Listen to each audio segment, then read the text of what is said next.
Alright. Hello and welcome to a game called Final Fantasy XVI, or XVI. Anyways, let's just get started.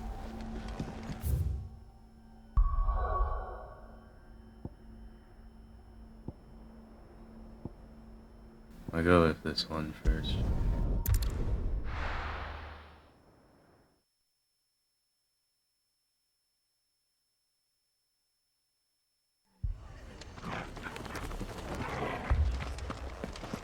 This man's gonna die if we don't get him to a healer.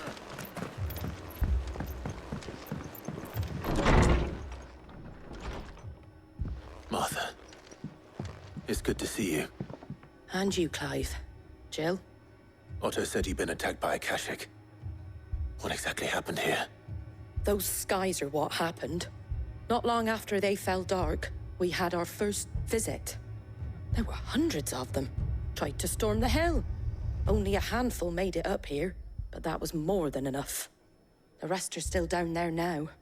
And while we have a few willing fighters holding them back, they're sorely outnumbered. What do you think, Clive? That we join the fight? I thought you'd never offer. Now, where I need you is the Fallen Gate. That's where the fighting is fiercest. Let the men know you come to help. Something tells me they'll be pleased to see you. We're on our way.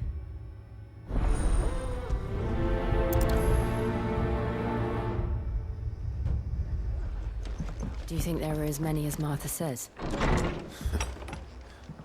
More.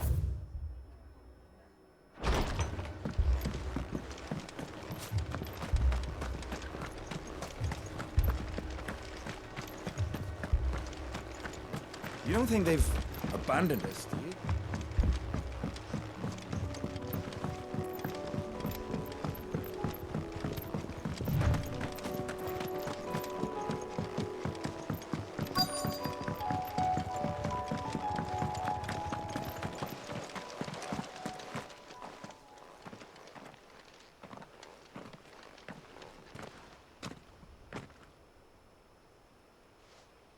Clive, wounded. We deal with the Akashic first.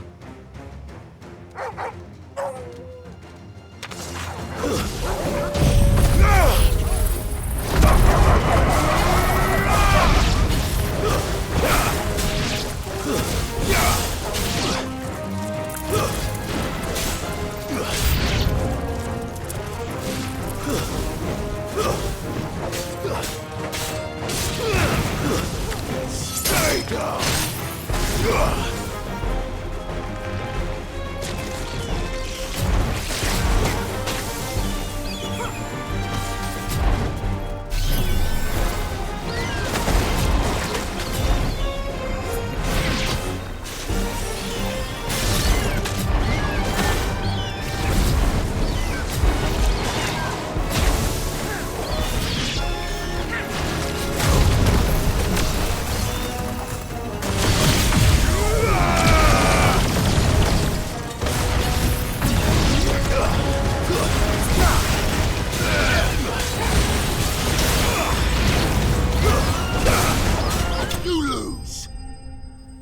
Okay, that was a bit quicker than I thought more would pop up. I probably shouldn't have done the charge. Would have been faster to just whack him. These men don't have the look of hired swords.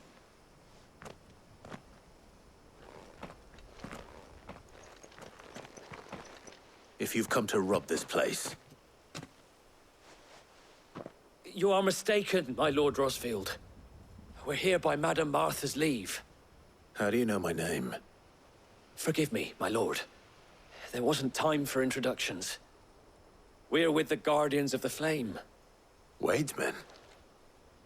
But how did you come to be here? Where is your commander?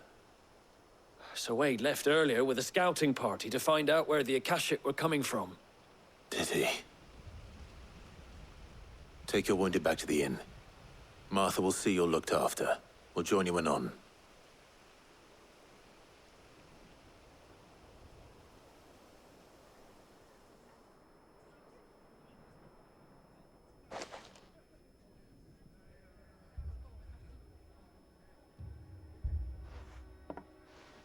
And to think you took them for thieves. A fine reward for holding off the horde, that is. When did Wade and his men arrive? Not long after Rosalith fell. The Guardians asked me to shelter some of them that had lost their homes. They were making ready to leave just as the skies turned, and we agreed it was best we stuck together. Martha! Trouble! The scouting party's almost at the lift, but they got a pack of Akashics snapping at their heels! And they got wounded with them! They're not gonna make it! Damn it all. We'll worry about them, Martha. You look after everyone here. If any can still fight, send them to the lift. I will. You two be safe now.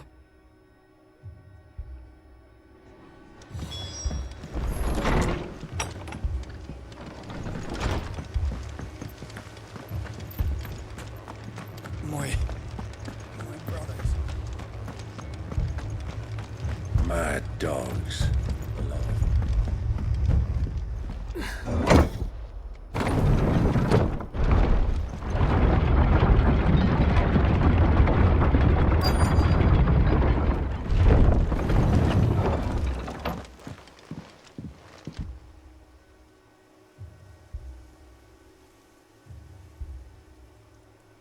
Squire, I need you to get those who can still walk up the lift to Martha's. But what about... I didn't ask, Oscar. Sir. So Wade. Lord Rossfield. If you aren't a sight for sore eyes. Martha seemed to think you might need some help. And by the looks of it... We thought we could sneak by them. But we didn't know there would be so many. How could we have? Behind you!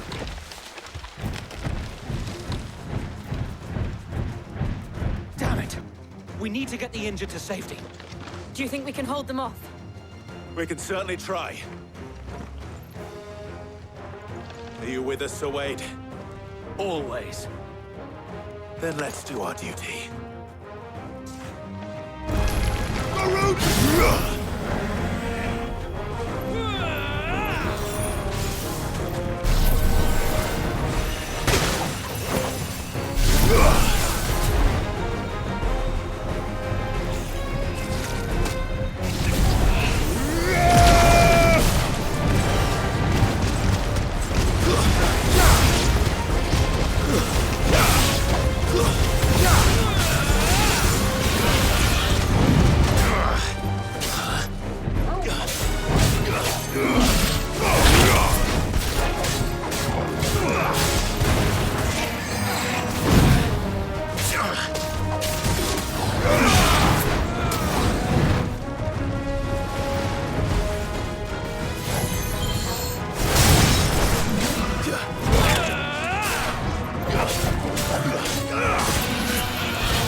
Well done, Torgal.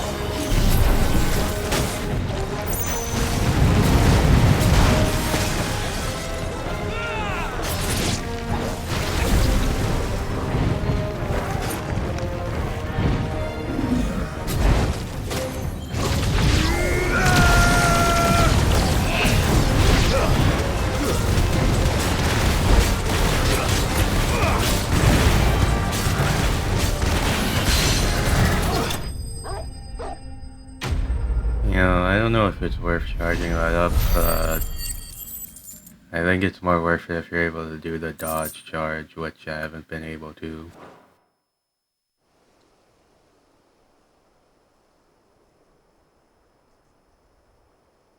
Is anyone hurt? I don't think so. And yet again, you've pulled me from the flames. It's just a pity I keep walking into them. You've never been one to shy away from danger, Sir Wade. Like any shield worthy of the name. I see you're all in one piece. Martha! Is something wrong?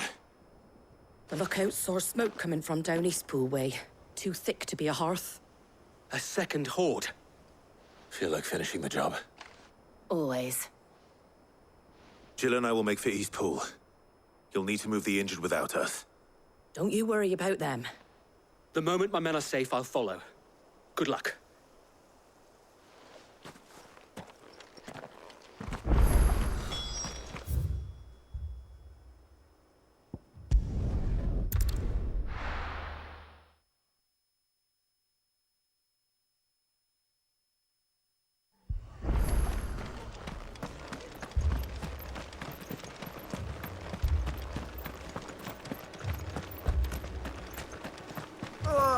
Just patch me up as quick as...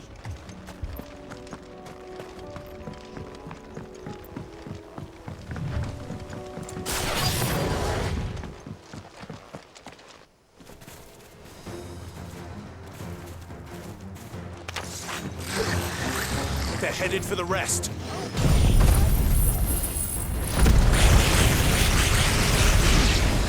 We have to slow them down. Martha and the others won't be ready.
Something's coming.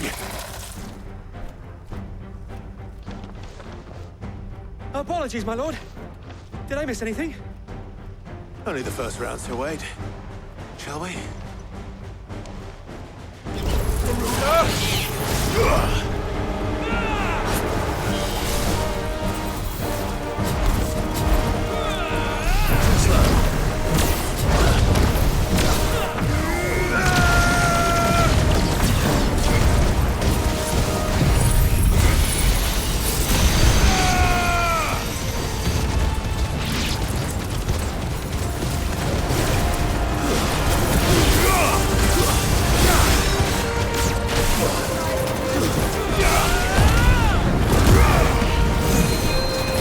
Oh, whoops.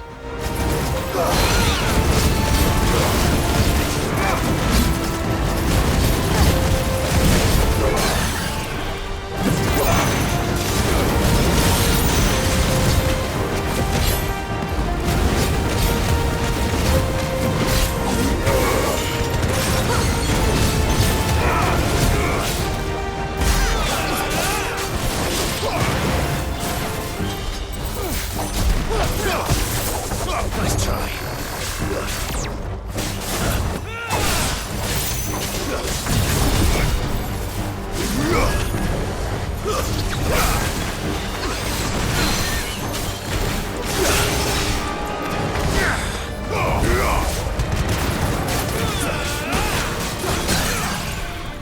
Enough.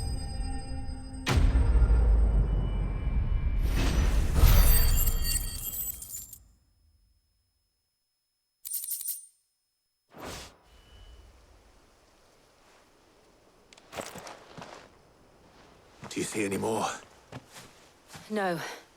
I think that was the last of them. But it won't be long before the next lot arrive. Then we make for Martha's while we can.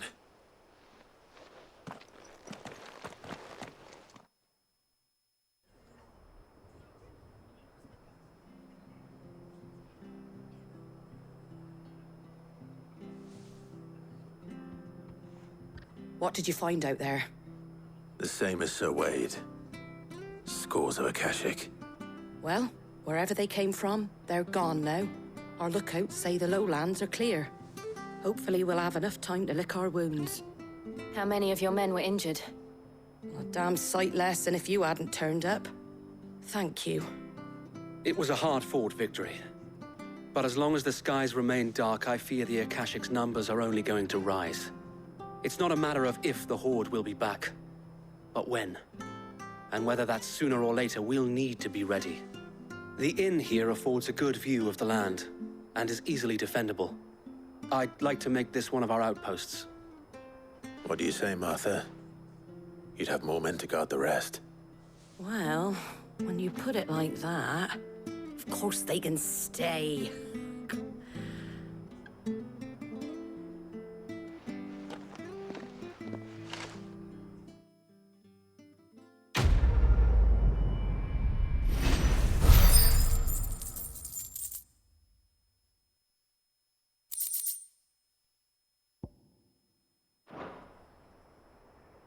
My lord, there's someone I'd like you to meet. Oscar, over here.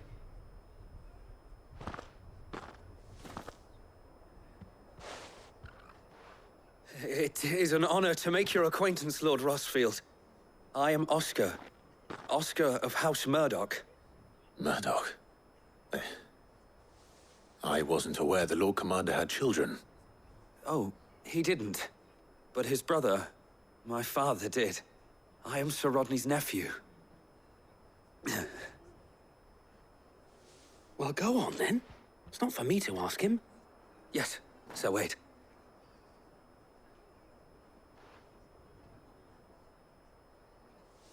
If it please you, my Lord Marquis, might you take me as your squire? I would learn the duties of a shield from the finest. I'm sorry to disappoint you, Oscar, but I'm a shield no longer. Nor was I ever the finest. And spending time in the company of an outlaw hardly seems a fitting education for one aspiring to take his oaths. My Aunt Hannah once told me that a man is not defined by his title, but what he does in its name. You have accomplished much since taking on the mantle of Cid, winning no little honor in so doing. And I would sooner serve under an honorable outlaw than an unworthy shield. Not that Sir Wade and the other Guardians are... I mean to say that, they're... It's all right. We know what you mean.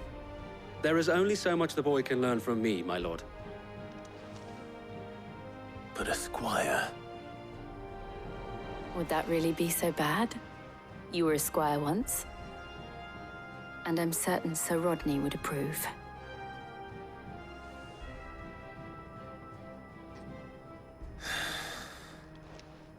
Know that I'll show you as much leniency as your uncle showed me. I would not have it any other way.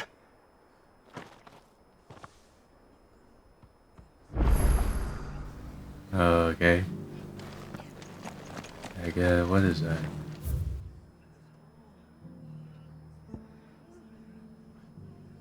What is that?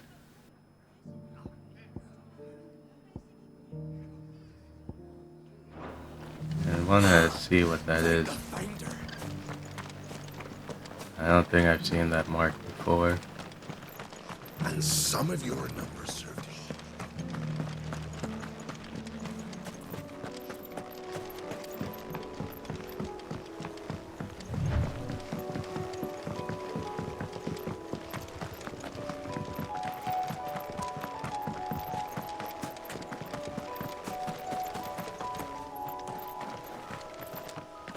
What is this?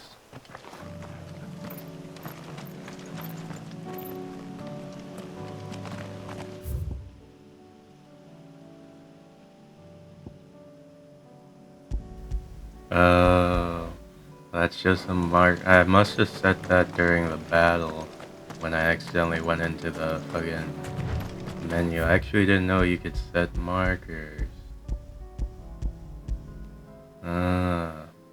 I guess that was what I was trying to attack. It's a square mark.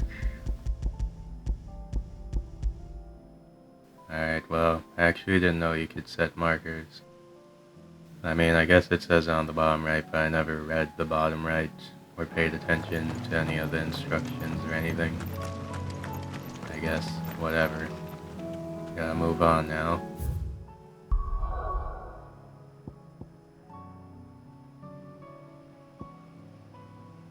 Go over here next.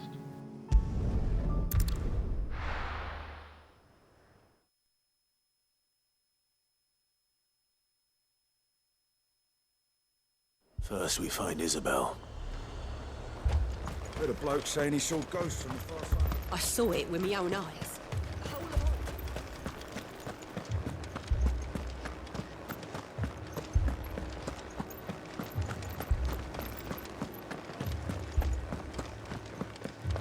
I can't do it.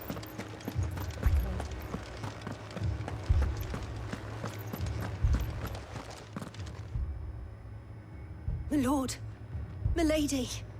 We received the dame's message. There have been sightings of strange creatures, I understand. With the blue eyes. Yes. Like a Kashik, but different. They've taken so many. I've lost count. Akashic, but different. Ultimus thralls. And what of your mistress? Is she here? Oh, no. She went to the garrison to ask what they were planning on doing about all this. Then we'll look for her there.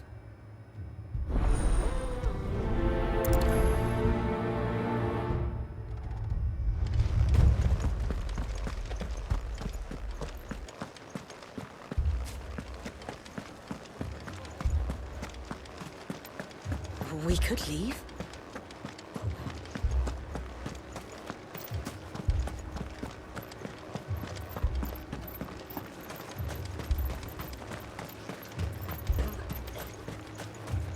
Madame, please! Half the garrison's been slaughtered by those things. We lost the captain this very morning. We've tried requesting reinforcements, but there's been no word from the capital or the Dominion in days!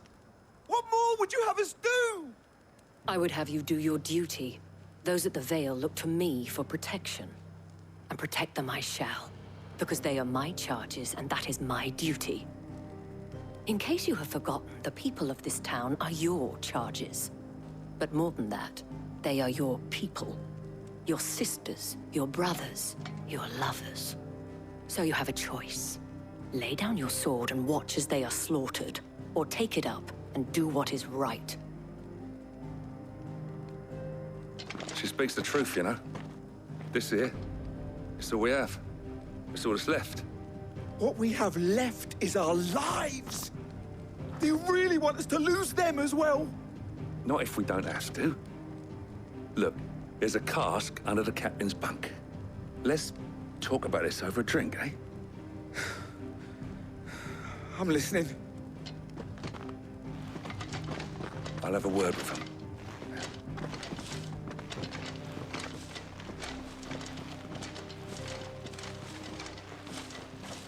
Ah, Clive.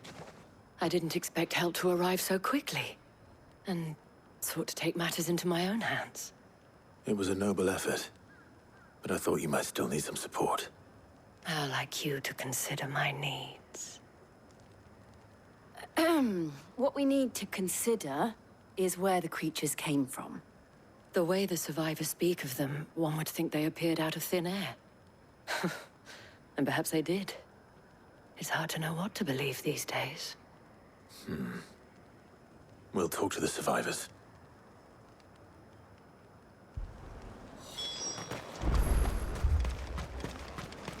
That thing... Did you see the creatures that attacked you? Creatures? Yeah, They came out of nowhere. They went for Joseph first, then me, and then they were just gone. Do you remember where you were?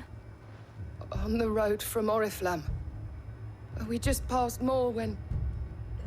Where's my Joseph? It's all right. Just rest now.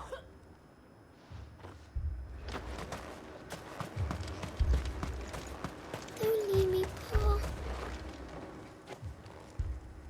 You're a pikeman, yes? What happened? I've got family in Moor. I heard the flood was spreading, so I went to see if they were all right. And a pack of them glowing things found me in the meadow. I ran for my life. I never did get to the village. Leave that to us. At least we have an idea of where the thralls might be now. We should head for more.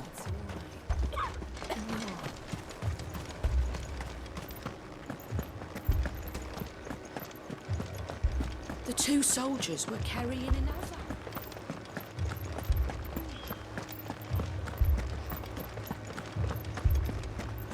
It was all they could do to escape.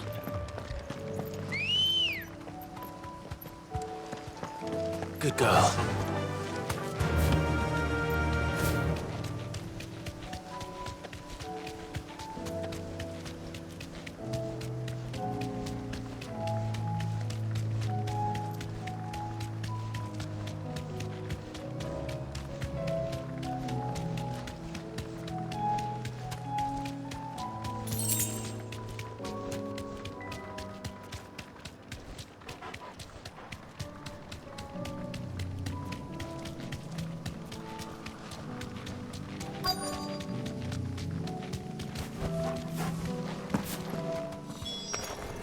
Clive, look!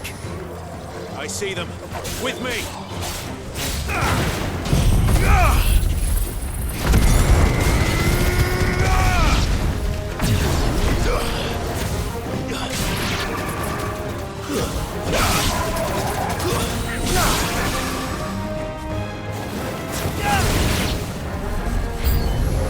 Should I prime? Save your strength.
Do you think there are more? There are always more. But I'd say we've done what we can for the time being. Then we should let Isabel know.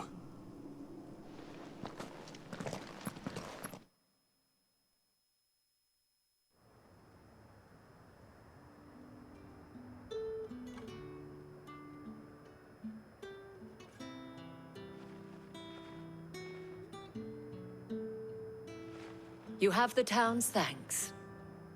Don't thank us yet. There will be more. Many more. And you'll need to be ready for them. Oh, we shall. Isn't that right, Captain? Yes, milady. The garrison will be ready. Philippe here has convinced most of the men to remain at their posts. For now, at least. Hearing that the Dane would look kindly on any man who committed himself to the task certainly didn't hurt. It's not the most selfless of motives, I'll admit. But whatever it takes, eh? Now me, I never needed convincing. I became a soldier to protect the people I love. And the people I love include the ones standing before me. Handsome and chivalrous. Now, if you don't mind, I have sentries to post. Milady.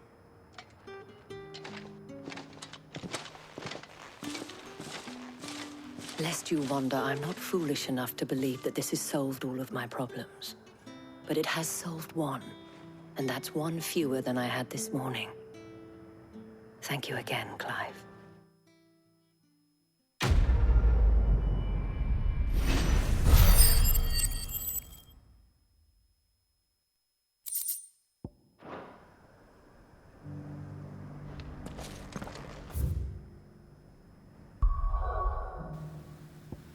Alright, the last place.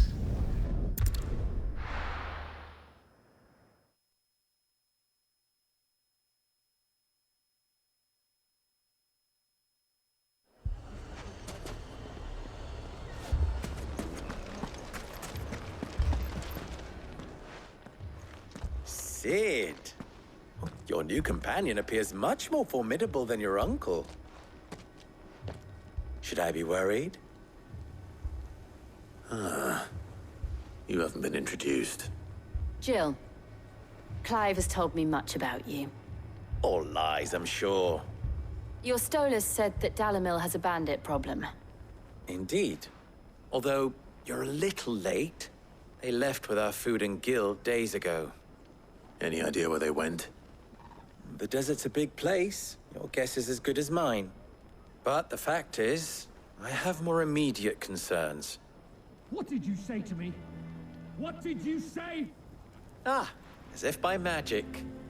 Let's just say we've yet to reach a consensus about how to solve Dalamil's little problem. And at this rate, it won't be the actions of the bandits which prove to be our undoing. It will be our own. I've tried reasoning with the dissenting parties, but even the Desert Hare has limits. Perhaps we could talk to them. What makes you think they'll listen to us? What makes you think they won't? She makes a fair point, Sid. And you won't have wasted much of your precious time if you fail.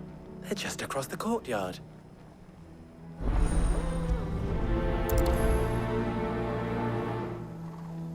Suppose we just follow the shouting.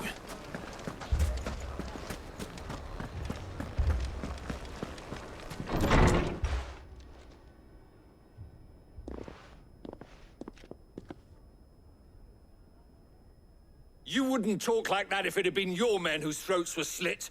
Blood for blood, it's the only way. We hire mercenaries and have them mount the bandits' heads on our walls as a lesson to the rest. And what happens when those mercenaries are slaughtered like your men? Are you going to hire more? We're better off using that coin to buy food and supplies. If we hire mercenaries, the only thing we're buying is the bandits' ire. And you cannot fill empty bellies with that. Do you hear me? But what happens when they come back? Maybe it'll be your throat that's slit. That's enough. Both of you. Any more of this and I'll throw you out myself. come back when you're ready to talk like adults.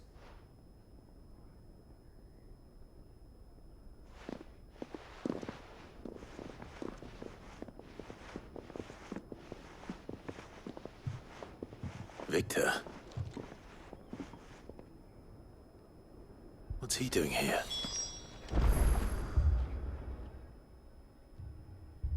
Sid.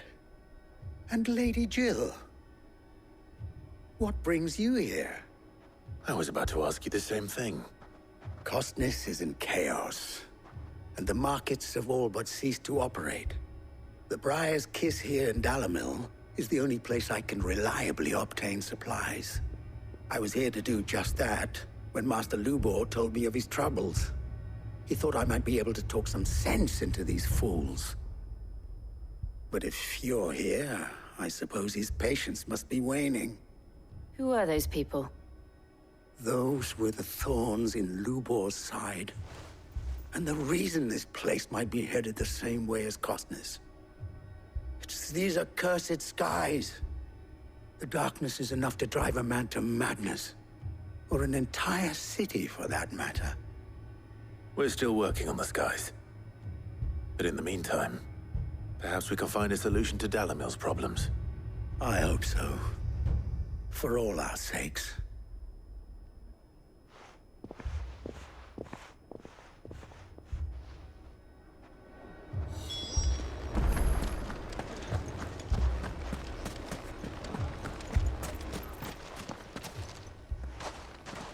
So, you see my predicament? What I saw was a room full of people who were angry and afraid. And with good reason by the sound of it. But if left to smolder, that anger and fear could set the entire town alight. My thoughts exactly. What to do? Both sides wish to protect their homes and livelihoods, if only they could agree on how. But as long as they are divided, we are vulnerable. And if there's one thing bandits like, it's an easy target. What would Sid the Outlaw suggest? Well, if it were my namesake, he'd let them choose for themselves, and be on hand to pick up the pieces when it all went wrong. That sounds like a recipe for disaster. A recipe for disaster is precisely what it is.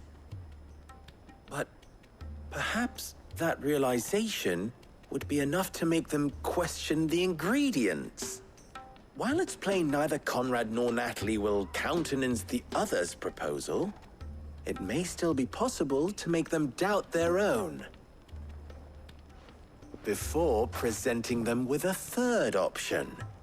And that would be?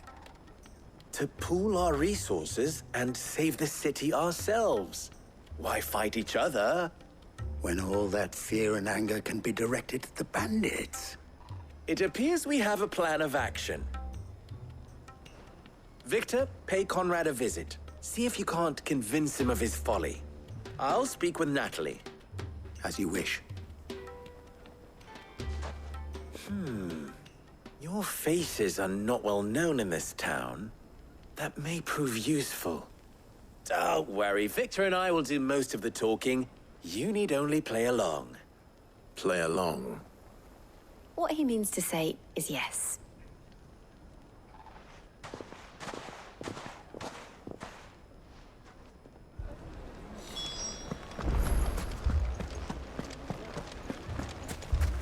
Picture it, Conrad.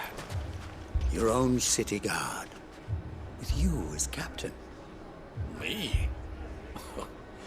I don't know about that.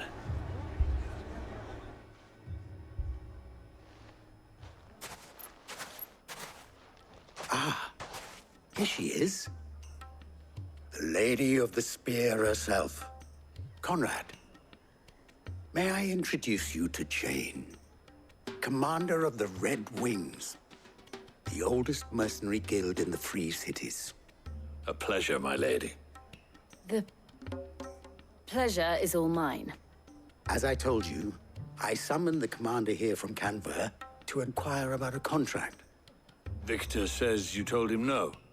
that there aren't any men left to hire. Is that true? True as the crystals cracked. Nobles came and claimed every last one worth his salt. And not just from us Red Wings. You know of the 7 high houses. There must be 2 swords assigned each one. Granted, we have a few boys left. If it's boys you're looking for. Well, Conrad, are you saying that Dalamil's finest cannot defend this town better than a gaggle of unblooded striplings? That a band of beardless youths could better avenge the deaths of your brave men than you yourselves? Absolutely not. We'll show those bastards who they're dealing with.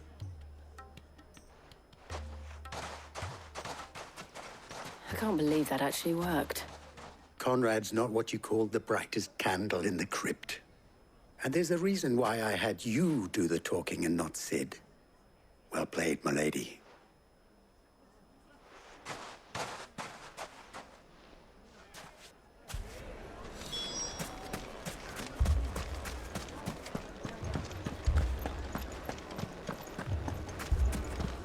My shop. If I had my pickaxe, I would... I mean, it may still be possible to buy something, and we may yet be allowed to keep it. Yes, but...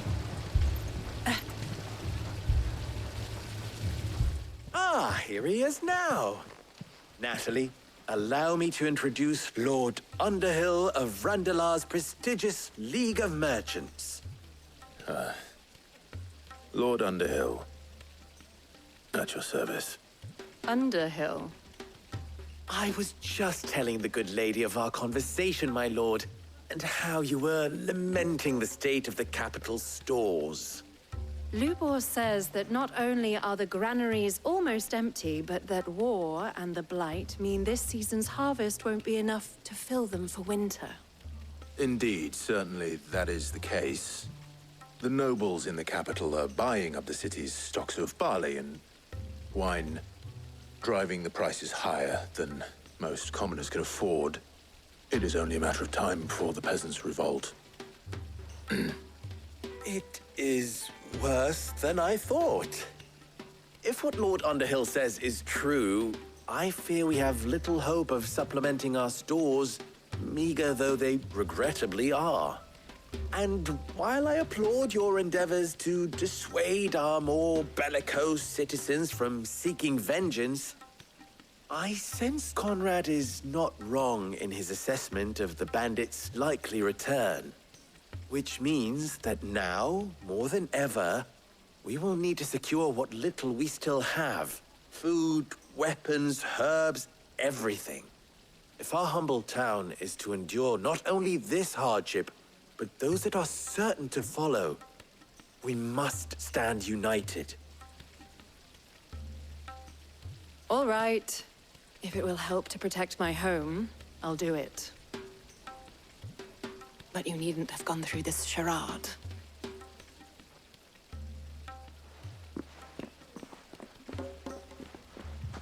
Thank you, Clive. Your performance was nothing if not workmanlike. She saw right through it. I didn't say it was good, merely that it produced the desired effect. Now, my scouts should be returning shortly. Meet me back at the Briar's Kiss, and we shall see what we face.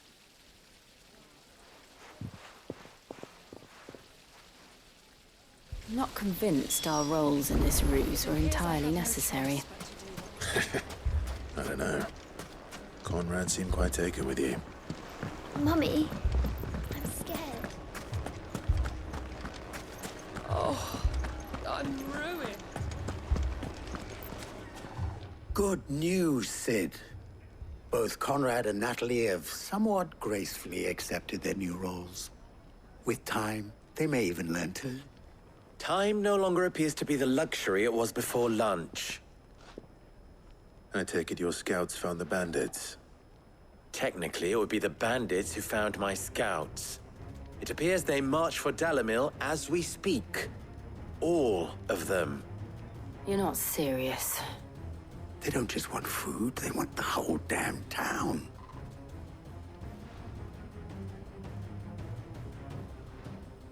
I have a favor to ask. I'm told the bandits march in 2 groups, one from the south and one from the desert, in a move doubtless intended to stretch our already gossamer-thin defenses. Very well. Jill and I will meet those from the desert. But what of the rest? The rest, my friend, the city shall fight. Together. The stakes, I concede, are high. But if this does not unite Dalimil, nothing will. That is a lot of faith to put into those who had their hands around each other's throats but a moment ago. Then it will be for us to see that their hands are kept occupied. And I do mean us. I thought you might say that. We'll hold them off for as long as we can. And we will do the same.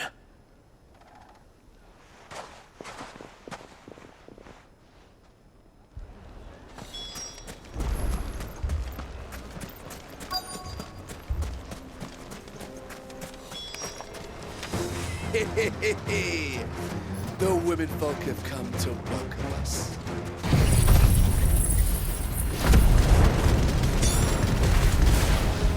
I'll take that one. He's all yours.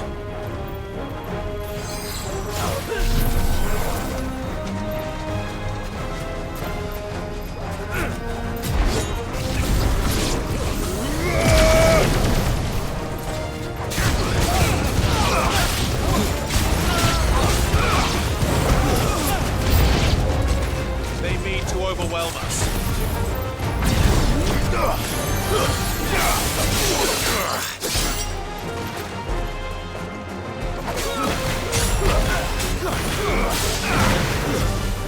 Stay down!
Farewell.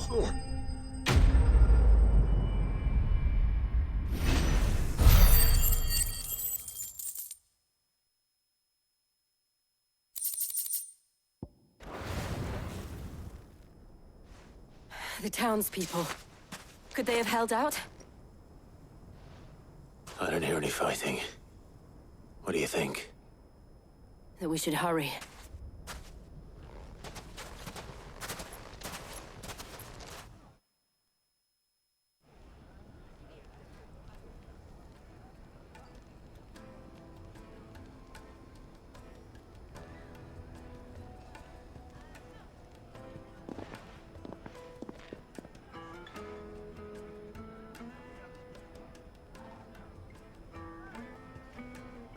Natalie, I owe you an apology.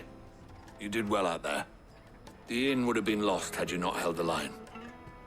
Without you, there would have been no line to hold. You saved us, Conrad. You saved Dalimil. We all saved Dalimil.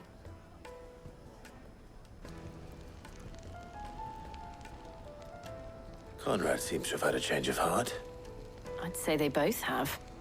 I take it from your presence that our visitors from the desert won't be joining us either. Pity. The plan worked, Sid. Granted, it only took an army of bloodthirsty bandits at our gate. Calm now, Victor. Why quibble over the details? We are united, and that is all that matters. As for you, Sid, you fight considerably better than you act. I'll take that as a compliment.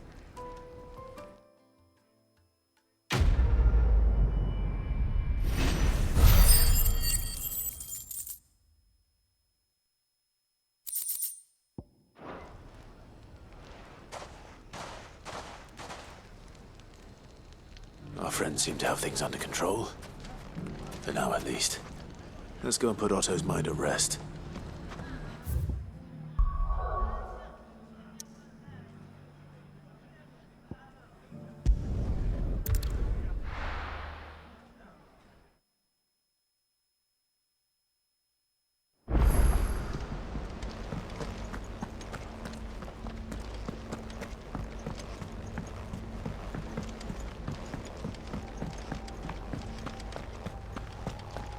Did you see the pair that got hauled into tires?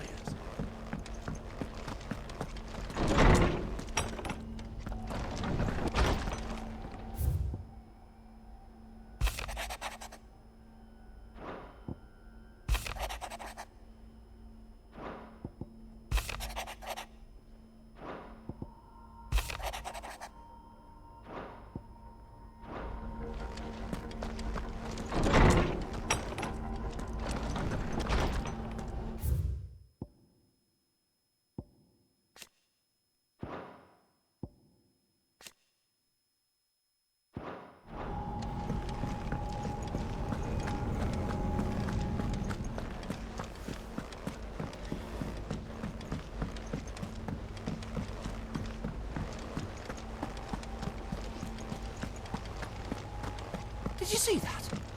Tell me you saw that.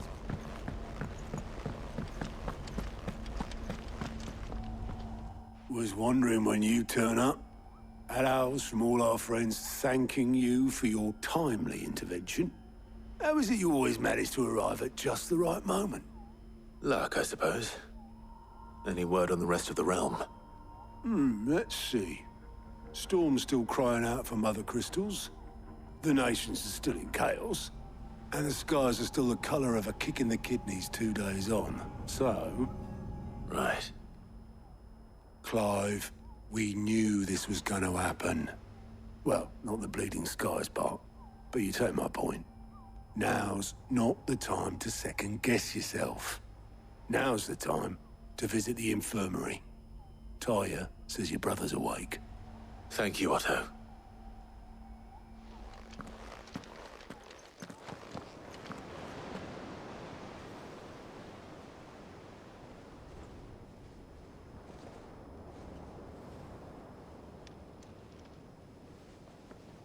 So it was not Sylvester, but Olivier who served as Ultima's puppet. And when Dion learned of this, he sought to slay the fiend.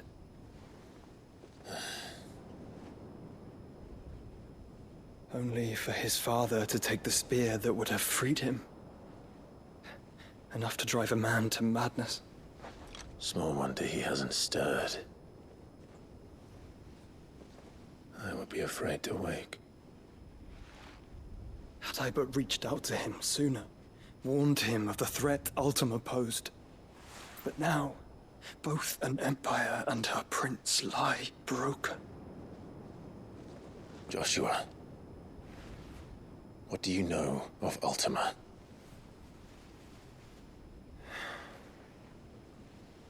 Very little, I'm afraid. Despite my best efforts. 18 years ago, as I lay buried beneath the rubble of Phoenix Gate, 'Twas not death who came for me, but another. And it was while in my rescuer's care I first heard of Ultima. I've been chasing his shadow ever since. Ultima is driven by some deep, dark purpose, and for whatever reason, it would seem you are crucial to his designs. He will stop at nothing to have you, even if that means toppling an empire. But why me? What possible use could I be to such a creature? That is one of many answers that have eluded me. Yet, I am certain of this. It is not mere chance. You were chosen for a reason. All dominants carry within them the might of an icon. Nigh limitless power that is at once acutely limited. I wield fire, and only fire. And I only ice. 8 wardens for 8 elements. But you, Clive. You are different. You're special. Your abilities begin with the flames of Ifrit. But they do not end there. The fact Ifrit can even exist goes against everything we thought we knew of dominance. Perhaps Ultima has been waiting for one such as you, whose potential is truly limitless. I've encountered that thing several times now. If it or he, as you say, needs me, why hasn't he claimed me as he did the boy? Were I to hazard a guess, I'd say the two of you are somehow incompatible. His mind not properly attuned to your body. His mind? Mind, awareness, spirit, call it what you wish. But I believe Ultima to be an embodiment of the concept. This is why I struggle and fail to contain him here inside me. I'm sorry. Inside you? With every setting sun, I feel my strength wane. And though the Phoenix's flames mend the prison I have made for Ultima, they do so at a cost. We must find a means to bring an end to him before I meet my own. What were you thinking? It was that or let him take Clive. And I've always had a soft spot for my brother. But that doesn't mean you should sacrifice yourself to save me.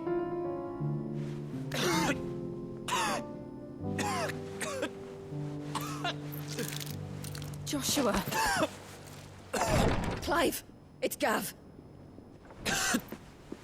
There's an army of Akashic at the gates of Canver.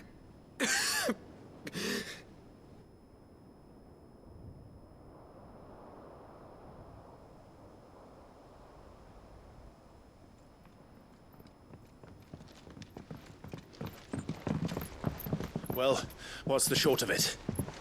All Tyre told you. The capital of the Free Cities is under siege by an army of monstrosities. The City Guard are doing their best to stem the tide, but numbers ain't on their side. What of Lord Byron and Mid? Were they able to escape? No, but they're all right for now. They're hiding with Gav at midship. We have to get them out of there. And we shall. Otto, prepare a Stolas. Tell Gav to stay exactly where he is. Understood. Vivian, what's the swiftest route to the Free Cities? That sounds like a question for the map. Look here. This road, through Tabor, should provide the least trouble. Good. What a coincidence. Tabor is exactly where I'm bound. Joshua, bed is where you should be bound. You don't think I told him the exact same thing? Were Tyre not such a talented healer, I would surely have been inclined to agree. But, thanks to her ministrations, I feel I may safely rejoin my attendant, who was to wait for me in Tabor if we became separated. All right, we travel together. Clive. If he stays close to me, he'll be fine. Thank you, brother.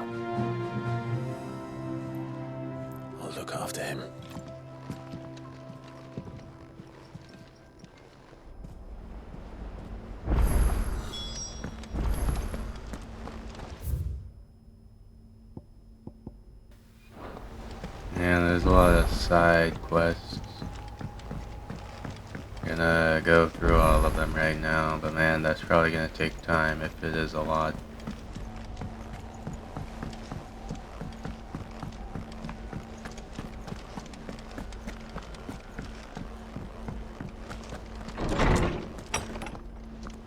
There's a storm coming, Sid. Will there be... Sid, perhaps you can help me solve a mystery. I can certainly try. Who's gone missing this time? It's not who, but what. Mid's scales, the ones she made for her workshop. I borrowed them to teach the little ones about weight, and shortly after the lesson, well, they vanished. My first thought was that they'd taken them off somewhere to play, but when I asked, they swore they had nothing to do with their having disappeared. Which almost certainly means they had everything to do with it. Perhaps a visit from Sid will jog their memories. I think it just might. Thank you. I don't like to imagine that my pupils would lie to me. But if they have, I'll have no choice but to discipline them accordingly. They were in the atrium when I last saw them. As always.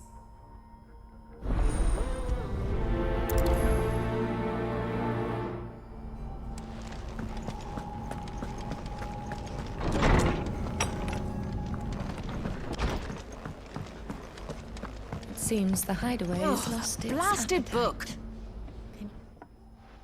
Here, you put me in this situation, Clive. You can bloody well get me out of it. I need a hand with a recipe. Are you sure it's me you're looking for? I'm not much of a cook. I'm all the cook will be needing, thank you very much. What I want from you is a little of your time, right? Oh, and perhaps your sword. You remember Ivan's stew, right? Well, despite the look of the thing, and that awful stench, people wolf it down. So I thought I'd try making one of these supposed masterpieces myself. Had a peek at the book and gave it a go, but, well... It wasn't as straightforward as you'd hoped. Ivan had the same problem. Yeah, but this is my blimmin' kitchen, and I will not be outdone. So if you don't want to be seen as playing favourites, I suggest you lend me a hand. I've never been one to play favourites, Molly. And I would be only too happy to lend you a hand. So, what's on the menu this time? A fried mortress of skyworm. That's one heck of a name, innit? Recipe seemed easy enough to an old hand like myself. Thought I'd followed it to a T. Only, turns out skyworm livers and drake's mint are not what I thought they were. At least I hope they're not, given the rancid mess they made. Ivan said the recipes in the culinary pilgrimage date back centuries. Who's to say the ingredients even exist anymore? Wow.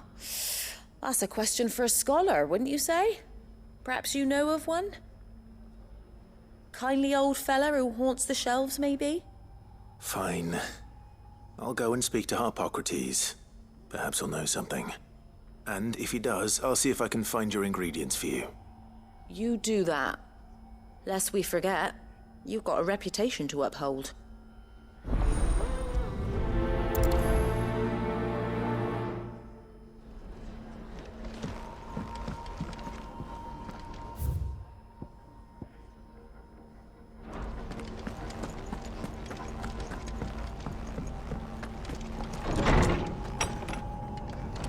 There's a storm coming, Sid. Lawsman Harpocrates. I've come to pick your brain if you don't mind. It's about the book you lent Ivan. Ah, Valisthea, A Culinary Pilgrimage, a classic. One of my favorites, in fact. The young man did a wonderful job with the Chance's stew. I do hope we shall be able to sample more such marvels in due course. That's actually why I'm here. I don't suppose you know where I might find skyworm livers and drake's mint. Ah, so the fabled Sandbrequois delicacy is next on the menu. Delightful. The descriptions of fried mortress never fail to make my mouth water. Now, skyworm is a somewhat antiquated name for the wyvern, their ground livers being the paste from which the mortress is made. Dragon livers. How very Sandbrequois. One would have thought the disciples of Bahamut would have a touch more reverence for their icon's brethren, but apparently not. I believe the specific dragon the recipe demands is the blueback wyvern. said to be the very color of the sea beside which it resides. So we know where to look for our liver. But what about the drake's mint? Saint's bonnet, in contemporary parlance, a herb which grows along the North Reach coast. I gather that one can locate the cheerful yellow flowers by their heady scent alone, so I'm sure you'll have no trouble finding them. I may add that people once believed game was best served with the flora that sustained it in life, in which regard fried mortress of skyworm is undoubtedly a typical dish of the time. Meaning that if I find one, I find the other. To Northreach, then. Best of luck, Clive. And do save me a bite once the dish is complete.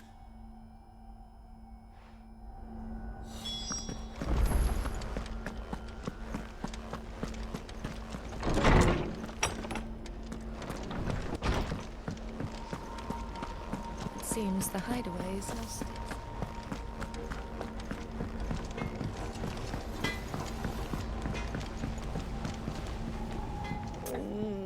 What am I gonna do? Is everything all right, Goots? You seem more discomposed than usual. Oh, I don't know what that means, but I'm in a bit of a muddle.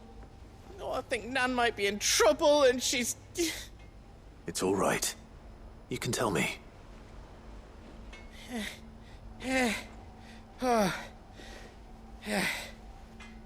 There was a trader came by. One of our usuals, like... Said he'd heard some rotten rumours about her down Dallymil Way. Folk are saying she's been selling to bandits and cutthroats and that. I mean, she's fond of a chance to make a coin or two, aye, but she'd never do business with baddies. Especially not the kind who go hurting people who haven't done out. I wanted to ask her about it myself, but I'm scared she'll give us a tongue lashing. She'd never give your tongue a lashing, though, would she? Don't worry. I'll speak to her. Oh, thanks, Clive. You'll let me know what she says, won't you? Of course. I'm sure it's all just a misunderstanding.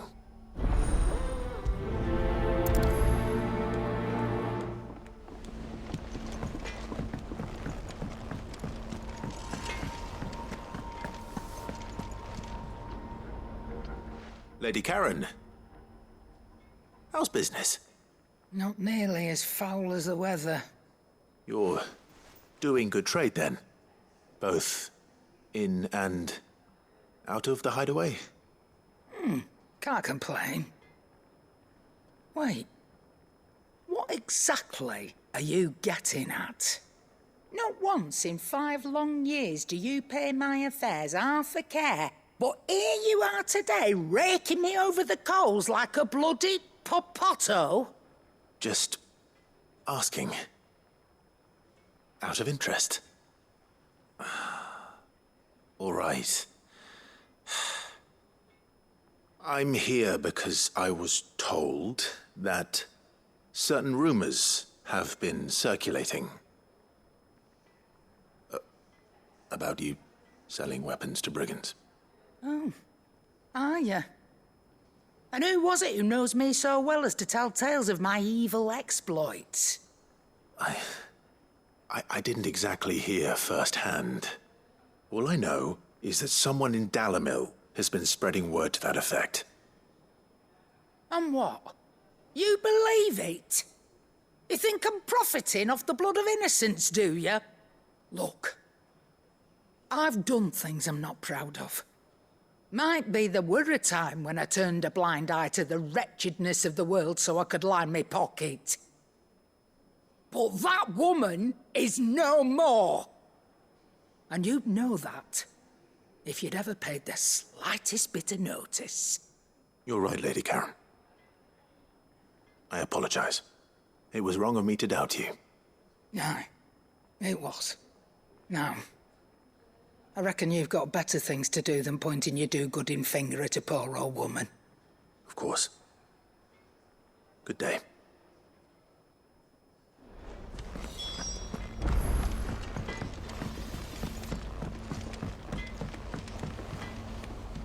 I spoke with Lady Karen. What did she say? That the rumors were unfounded, and that I was a fool for thinking they might hold any truth, along with some other things that made her feelings clear. And while it sounds like she may have done things she regretted in her past, she says those days are behind her. Oh, well, that's good. I knew Nan wasn't caught up in out bad. But why would people say she was? What did she ever do to them? It's not right. No, it's not. But people do things for all sorts of reasons.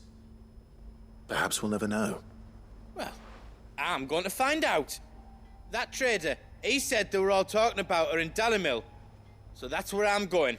I'll find someone who'll tell me, you'll see. Are you sure that's wise? Whoever's spreading these rumors means Karen ill. Oh, right. But that's why you'll be coming with me, isn't it, Clive? I suppose it is.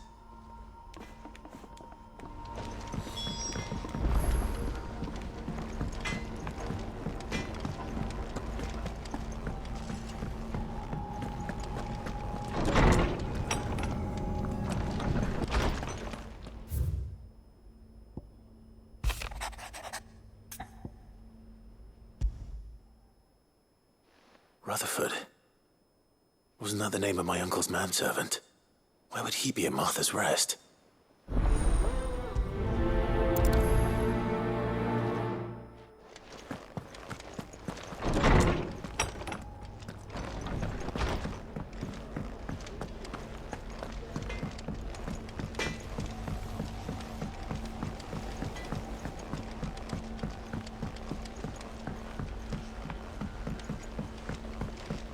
I heard the Emperor was impaled on his...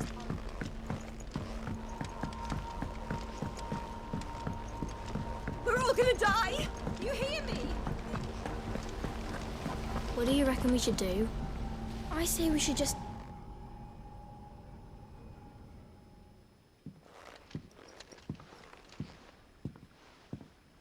Sid!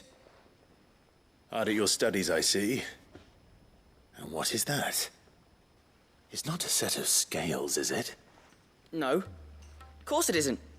Well, not anymore, it's not. Oh! And just how long hasn't it been one? We're sorry. But we didn't break them. We dismembered them. Just like Miss Mididol showed us. Miss Mididol? And why would she have you dismembering her creations? Because that's the only way to become a ninja-neer. Miss Mididol said, the best way to see how something worked is to take it apart and put it back together again. Well then, your work is already half done. Carry on. About that. The taking apart was easy enough, but it's the putting back we can't work out. Speak for yourself. The heavy thing goes at the bottom. Then...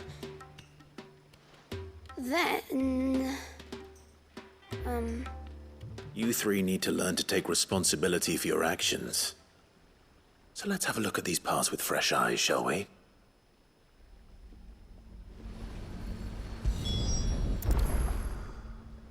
All right.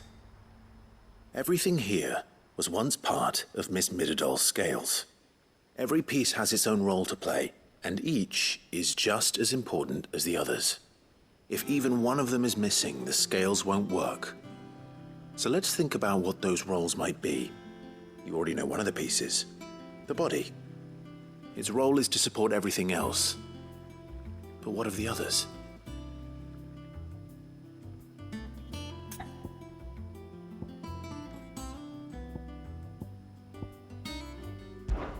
This is called the arm.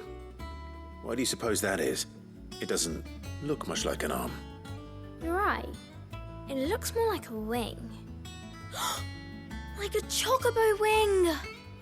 You've ridden a chocobo before, haven't you, Sid? Will you teach me to ride one day? I'll think about it.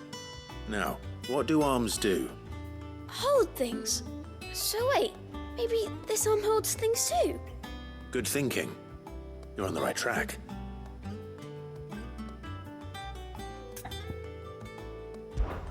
These round parts are called the pans. You all know what a pan is, don't you? I do. Molly uses them in the kitchens to fry bangers. But these aren't for frying bangers, you idiot. They're for weighing stuff. But what if I wanted to weigh Goots? I don't think he'd fit on that little thing. Probably not. What are the chains for? Holding the pans up? Well spotted. Which means something must hold the chains up in turn.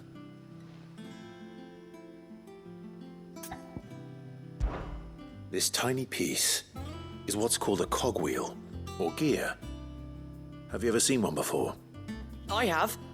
Miss Minadol's dungeon is full of them. Most are on the floor. She puts them in all her inventions. They spin round and round and round and round and... That's right. They're very useful when you want to make things move. Do you remember if there was anything on the scales that moved?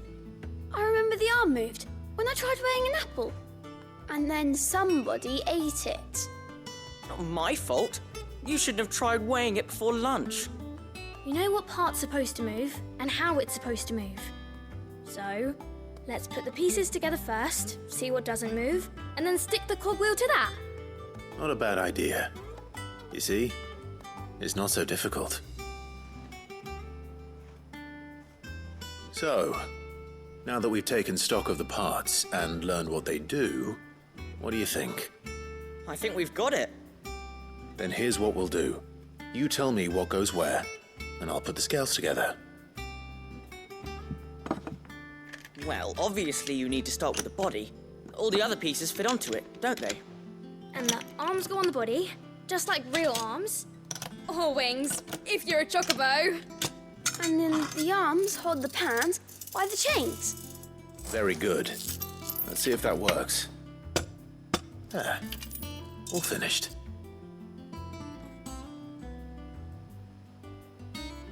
Yes! We did it! Well, with Sid's help. Oh, I just put the pieces together. It was you three engineers who showed me how. That's right. We're Miss Minadol's hares. Her hairs? Yeah, hares for the future. She's showing us her secrets now, so we can help out the hideaway when we're older. What do you think, Sid? Are we almost ready? With a little more help from Miss Minadol and Miss Shirley, I'd say it won't be long at all. You hear that? It won't be long. Until then, though, do try to be honest with Miss Shirley.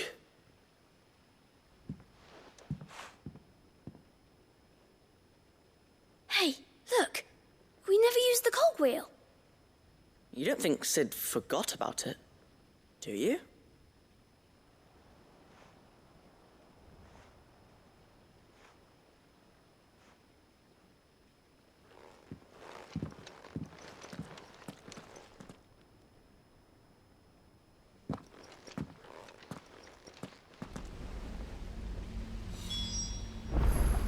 Well, I wasn't expecting some sort of educational lesson on that, but hey, whatever.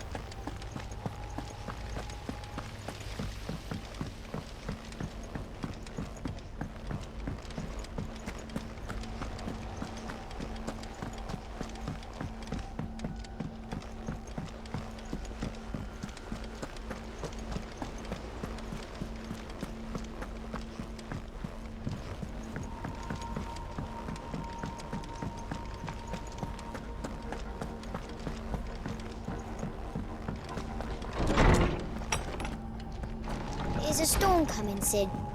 Will there be... Well, did you solve the mystery? It was as you thought. The children had the scales, or the parts of them at least. They dismantled them to see how they worked. Oh, no, Mid will have my head. Thankfully she won't. This might even have been her idea. Although I was the one who ended up teaching the lesson. I'm so sorry, Sid. I know how busy you are. I shall see that the children are properly punished. Please, there's no need. Mid seems to have taken the three of them under her wing. She's even calling them her heirs. She'd have them follow in her footsteps. And her father's. I see. Sid, Do you know why Mid has been spending so much time at the hideaway of late?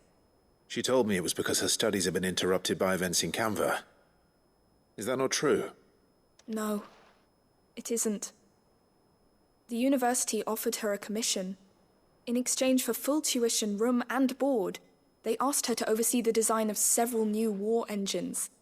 To anyone else it would be an opportunity, but to Mid, who lost both her parents to war, it was a bitter pill. One she was none too keen to swallow. But that should come as no surprise.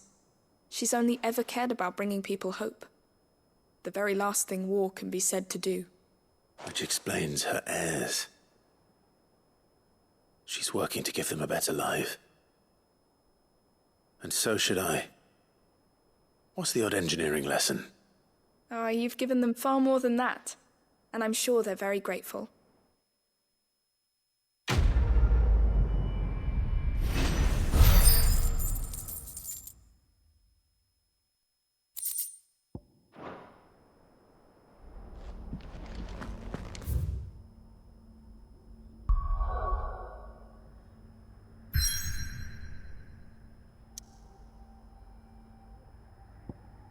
Well, it looks like I can't do any of the side quests.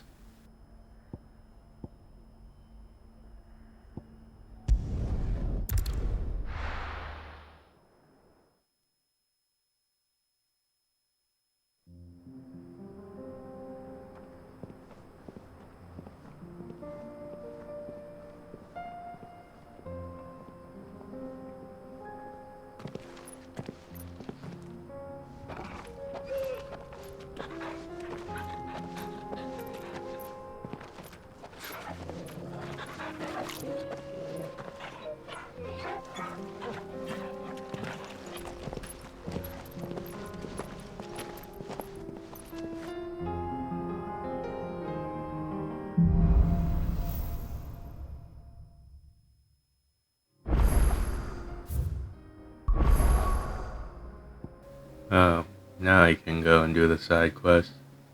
Don't know why I had to do that one tiny cutscene, but I guess I'll get started.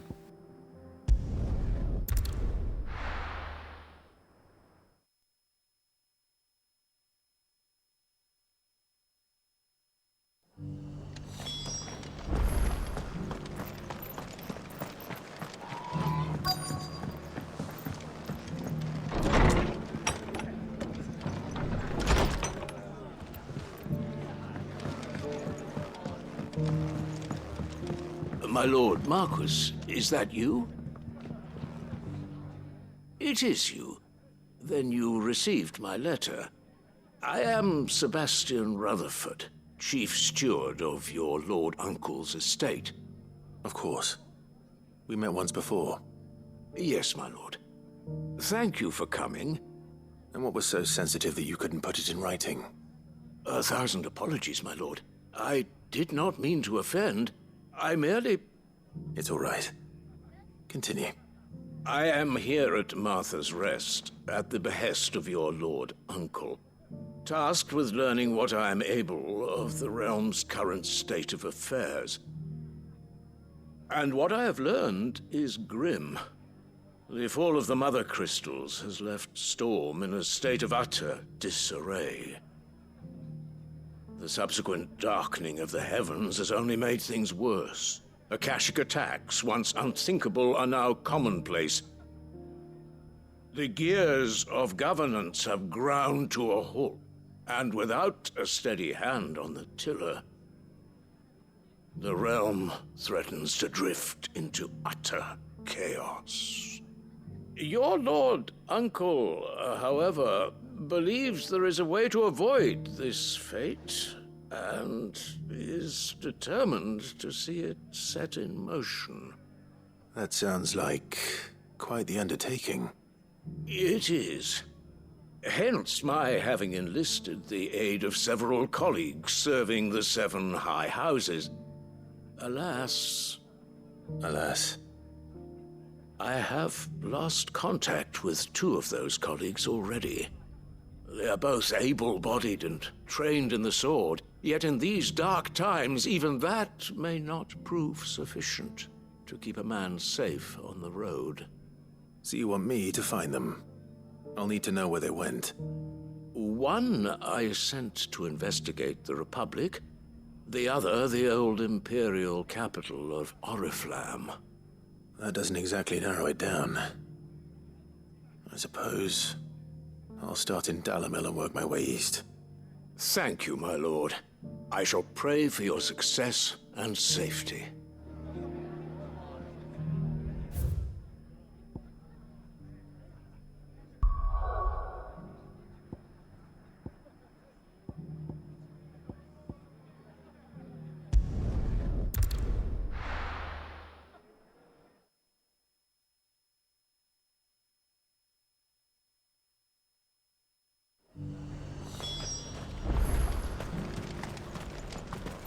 I got peppers to numb your tongue up.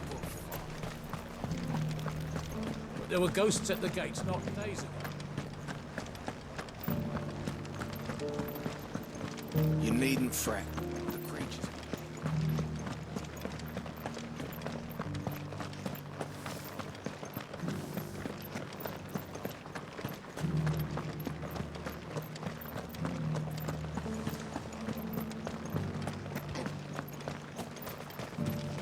To the meadow tent.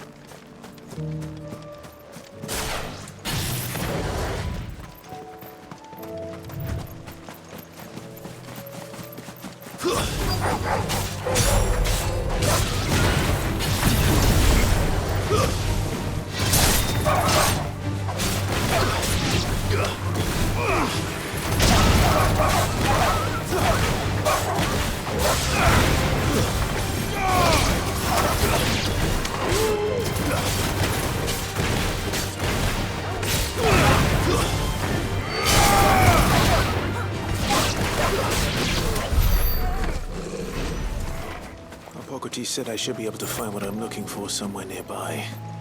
Bright blue dragons and bright yellow flowers. Should be easy enough to spot. This must be our wyvern. Right. Let's get this over with.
Alright.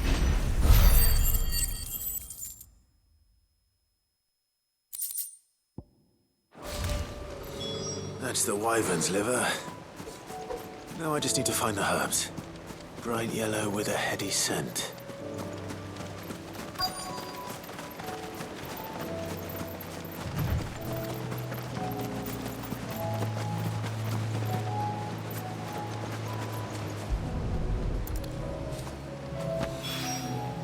I think that's everything Molly needs to resurrect her recipe. Better head back.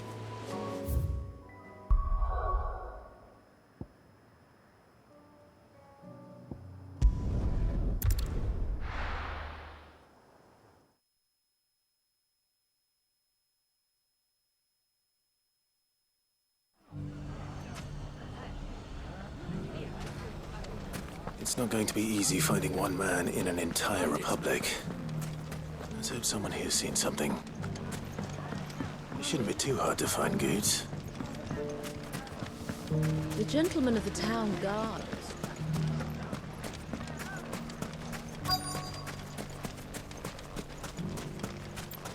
Could be I know something more. What's it worth to you? I've got 100 gil and a chocobo feather. Eh? Clive, listen! I found someone who says he's heard the rumours about Nan. Have you? Go on. Tell him what you told me. All right. It's like I said. A wizened old crone by the name of Karen's been selling steel to whoever'll pay her price, be they knight or knave. Says the more swords and spears she puts in people's hands, the more war they'll wage. And the more war being waged, the more call for swords and spears. And who will they all turn to keep them in steel? Why, the good Reaper herself. And you've seen this Reaper at work? Aye, it just so happens I have. You'll find her right here plying her trade most days. Here in Dalimil? Where exactly? She has a stall here in the market, but if you're not the patient type, you can probably find her at her storehouse on the edge of town. But it'd be a bolder man than me that braved that particular nest of vipers. Feeling bold, traveler? I hope so, for your sake. Now, if that's all, I have places to be. Sorry to have kept you. You don't think Nan's the Reaper, do you? Not unless she's discovered the secret of how to be in two places at once. Eh? What do you mean? Lady Karen hasn't left the hideaway in weeks. So who has been running this stall he spoke of? Good question. I'll go and have a look. And I'll visit this storehouse on the edge of town. All right, but be careful, Clive. You too, Goots.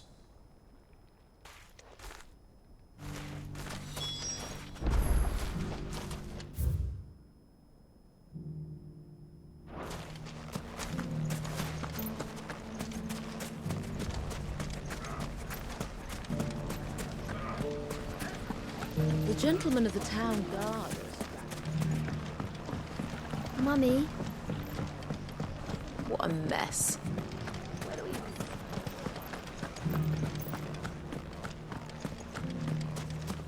You fought very bravely. The safety of the town is in our hands.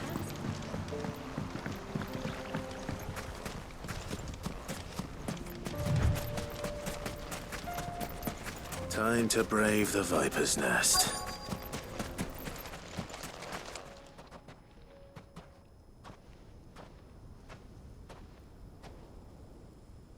Just you, is it? Thought I might have laid it on a bit thick. It was a fairly unconvincing tale. So, what now? That's up to you. Die a slow death, or a quick one. Boys, he's all yours. But that sword is mine.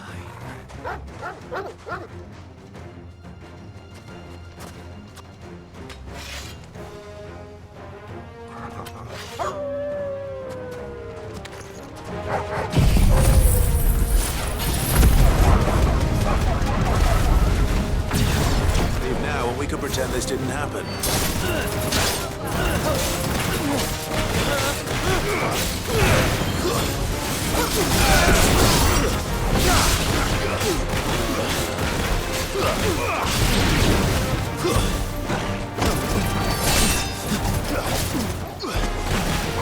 It's over.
done it now.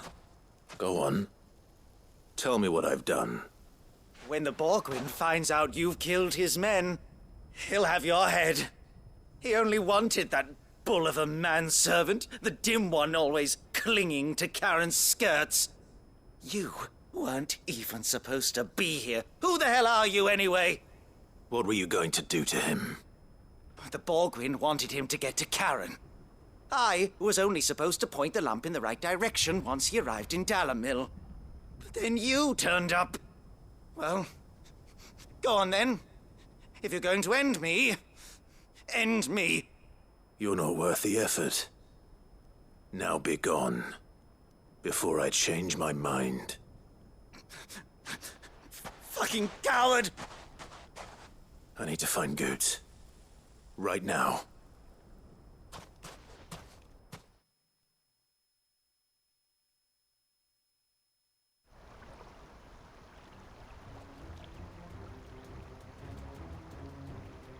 Get your filthy paws off me, you naughty-pated lout! Stop calling me names! And stop spreading them horrible lies about Nan! Well, that will be easy enough. For they are not lies. Every last word is true. And she must pay for her crimes in blood. Blood? Goose, are you all right? He's gonna kill Nan! He said she had to pay in blood! After what she did, it is only right. She ruined my life and the lives of countless others. That loathsome harpy's very existence is a crime, and I will not allow it to continue. Goots, was it? I have no quarrel with you. Only with your employer. Run along now. You need not pay for her sins. No. No? I don't care what she did. I won't let you hurt Nan. Promise me you won't hurt her, or I'll kill you myself!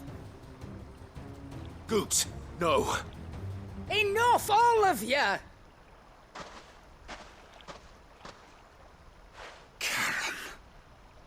But how did you? You're a sight less clever than you think you are, the pair of you. Did you think I wouldn't notice the two of you slinking off together? Well, the whole thing got me thinking, who in Dalamil might bear me a grudge? And a certain snivelling shit I ran afoul of in my fairy years came to mind. Though it was just Bogan back then, wasn't it? I thought the years might have taught you some sense, but I see you're the same pants-pissing craven you've always been. What was it we called you? Wet legs? You bitch! Everything that happened, it was all your fault! And now you'll finally pay for what you did to me!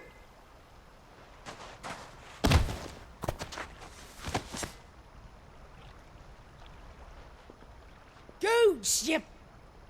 If you want a piece of Nan, you'll have to go through me. Fuck! You great galoot. Out of the way, I can handle this myself. So, wet legs, you remember what you told me when we last met?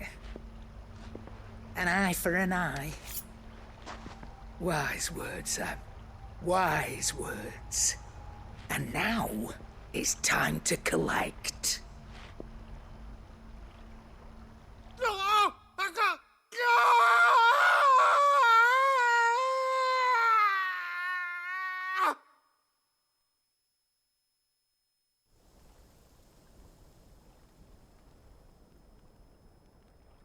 Sorry to keep you waiting.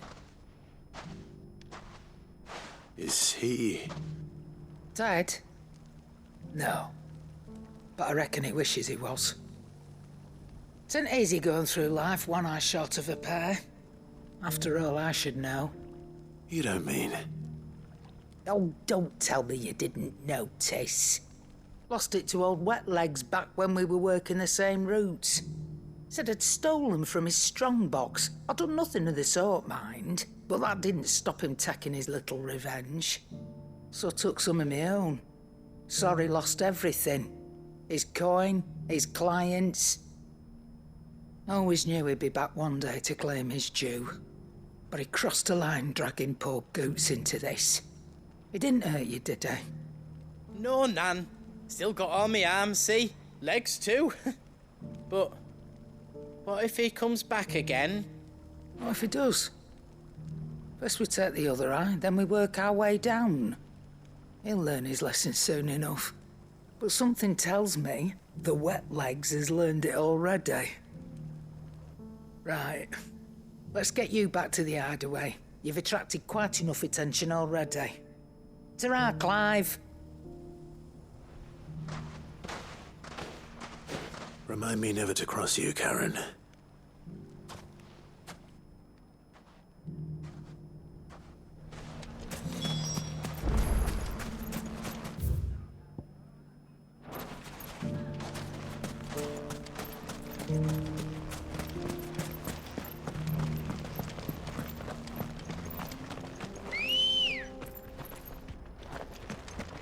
Ready, go? Yeah!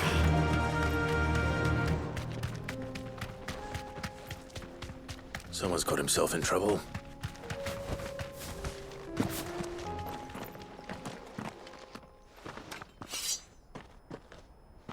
I don't see your master here, so you can start by giving us all the coppers in your purse. I already told you, I have nothing. Then maybe we'll take that pretty outfit and the steel you're wearing. Please! These men are trying to rob me! I'll deal with this. Thank you. You that one's master, then? If you kindly pay the coin he owes us, we can pretend you didn't draw your blade on Republican soldiers. Or you can go back to your garrison and I won't report you to your captain. Oh, you're more than welcome to. He hasn't had many visitors since we slit his throat. Wake up!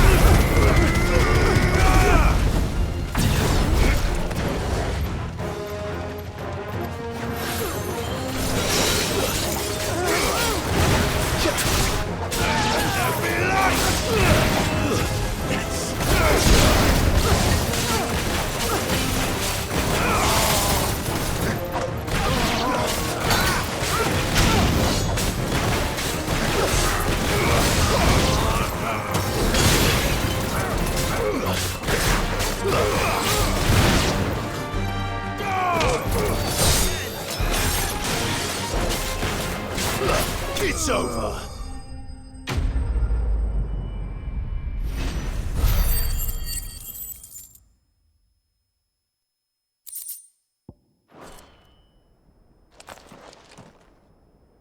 I'd expect as much from Hugo's faithful, but these were men of the fist. Much has changed in the Republican army since they lost their rock. You've seen this kind of thing before, then? Many times. I was sent here to observe the situation. You're one of Rutherford's men. He sent me to look for you. Well, then you have my thanks. I fancy I could defend myself against one, perhaps two, but a whole regiment. I arrived in Dalimil several days ago, but when I called upon the captain of the local garrison to make inquiries, his men confiscated my effects and locked me in a cell. The captain is no more, and his men make the rules now. Fortunately, I was able to bribe my way free, only to be stopped again by those soldiers you so kindly dispatched. What of the Fist's central command? Surely they wouldn't allow such lawlessness amongst their ranks. I would imagine they are unaware of it. Most of the army has fallen back to the capital and hunkered down behind her walls. Those who weren't recalled now rule the fringes unchecked, answering to no one but themselves. Then it's worse than we imagined. You should return to Rosaria. It's not safe here. I'll find a caravan heading north. You won't mind if I borrow one of these soldiers' coin purses?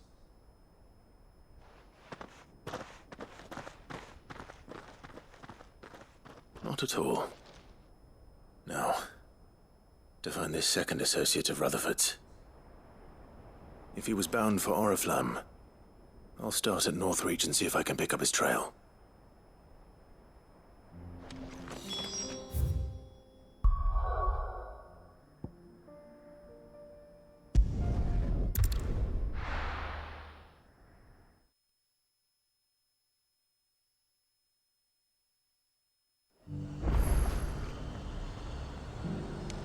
There's a lot of road between here and the capital.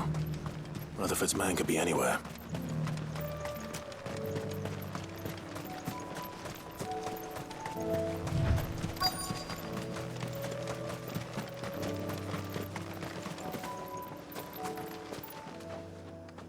What happened here? If you're with the others, they've already relieved me of my belongings. I'm not. I'm looking for someone who was sent here by a man named Rutherford. And then you found him. I am Alistair Rockford, attendant to the Lady Ariane of House Wellesley. Of the 7 high houses of Rosaria. It's been a long time since last I saw my great-aunt. Is she well? My Lord Marquis? Yes. Yes, she is. The Lady Dowager has granted me leave to assist your Uncle Stuart. I was on my way back from the old capital when I saw some villagers being robbed on the road here. Bandits? They looked more like field hands, but it didn't matter in the end. I did what I could to help the victims, but all it earned me was a pommel to the temple. Which way did they go? South, toward the gate. All right. I'll take care of them. Founder knows I've met enough of their kind. You head back to Northreach, visit the Vale, tell them I sent you. Thank you. I shall. Founder be your shield.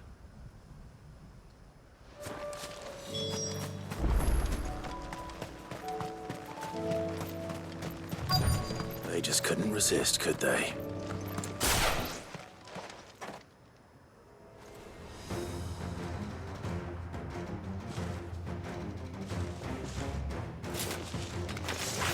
This one's ours, pretty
Make for the town while you can.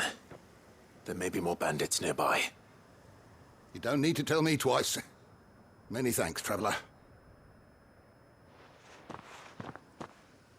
This looks to be all of them. I thought I told you to make for the Vale. And stand by as ill might befall the heir to the ducal throne. It's just Clive, and I'm fine. Which is more than can be said for you. I will survive. Strange that the garrison wouldn't intervene in such a brazen attack so close to their gates. The garrison have their hands full inside the city. Some days they don't even send out patrols.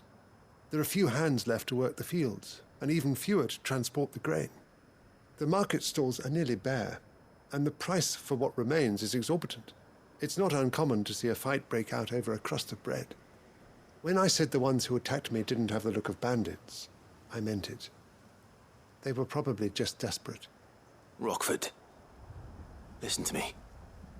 If you are to continue your investigation, you first need to seek the attention of a healer. Of course.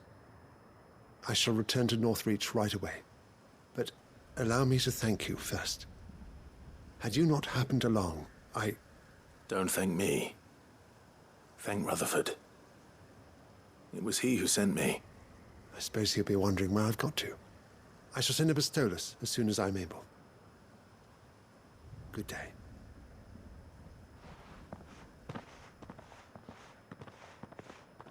My uncle certainly has his work cut out for him. If it isn't already too late. I should go and tell Rutherford that his colleagues are still in one piece.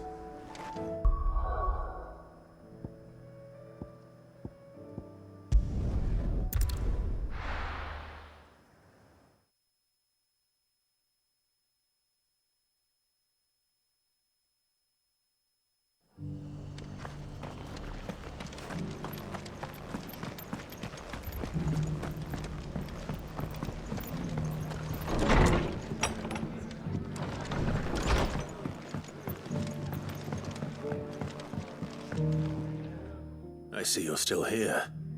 The Rest's location affords a constant flow of traders, and with it, a constant flow of information. Speaking of which, I received word from both my associates. They have resumed their investigations, thanks to you. I only happened to be in the right place at the right time.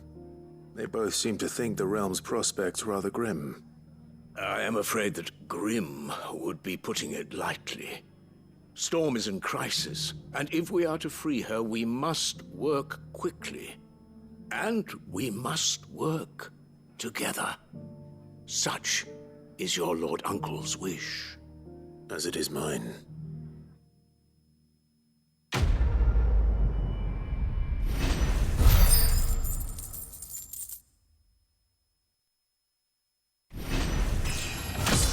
Nice.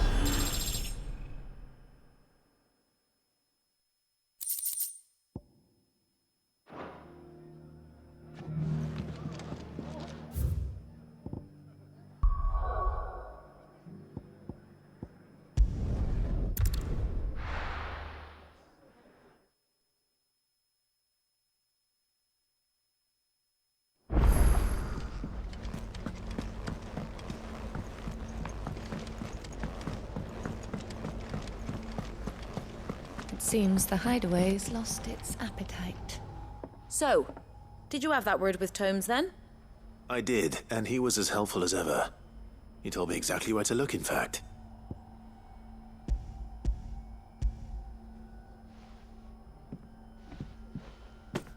And what precisely will I be cooking up? Or is it better not to know? Blueback wyvern liver. And, a herb known as Saint's Bonnet.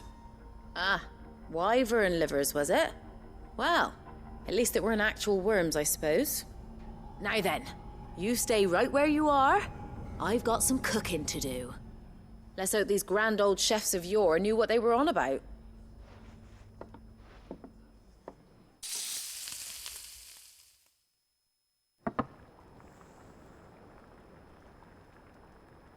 And here we have it.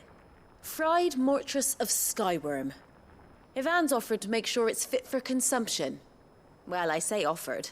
He as good as begged. And rightly so. Is there any higher honour than partaking in a slice of culinary history?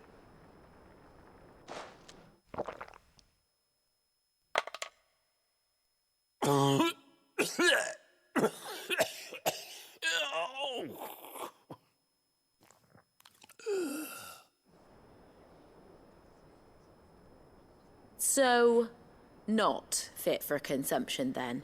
What witchery is this? The crackle of the crust gives way to an almost violent richness.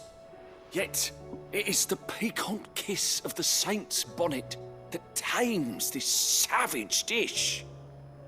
It is a tour de force, a force of nature even, a maelstrom of flavour and sensation, a graceful beast emerging from centuries of slumber. I think he likes it.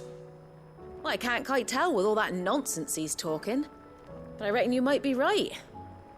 It was decent then, I take it. Decent? It's remarkable, and I defy any man to say a word to the contrary. Sid, might I suggest that you command a party of your finest men and women to procure a dozen blueback wyverns forthwith? I'll give it some thought.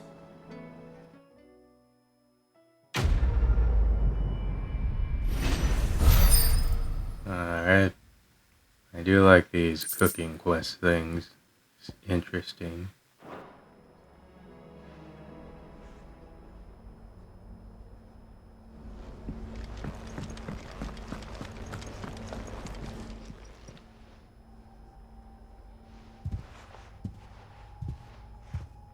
Nothing like a dish of cold vengeance to foul the gut. I'm sorry, Nan. I didn't mean to make things worse. I just thought I had to protect you. Like you've protected me. Aye, well, someone had to. Your parents certainly didn't give a whit for your well-being. Reckon the both of us would be worse off if I'd not taken you on. You've always been me right eye, Goots. And I'd have you stay that way. So don't you dare go looking for trouble again. Well, I will. If you ever need help, I'll do it again and again, and you can't stop me. Why, you big lump. Fine. Play the hero if it makes you happy. Thanks, Nan. I won't let you down. There's nothing he wouldn't do for you. That's as maybe. But if he's ever to make his own way in life, he'll need to start looking out for himself as well. Till then, he'll need people to watch his back, just like you did in Dalamil. Don't think I didn't appreciate that. Of course. His family. Stop it. You make me one good eye, mister. I don't go thinking that'll do you any favours. A potion today'll cost you the same as it did yesterday. Alright.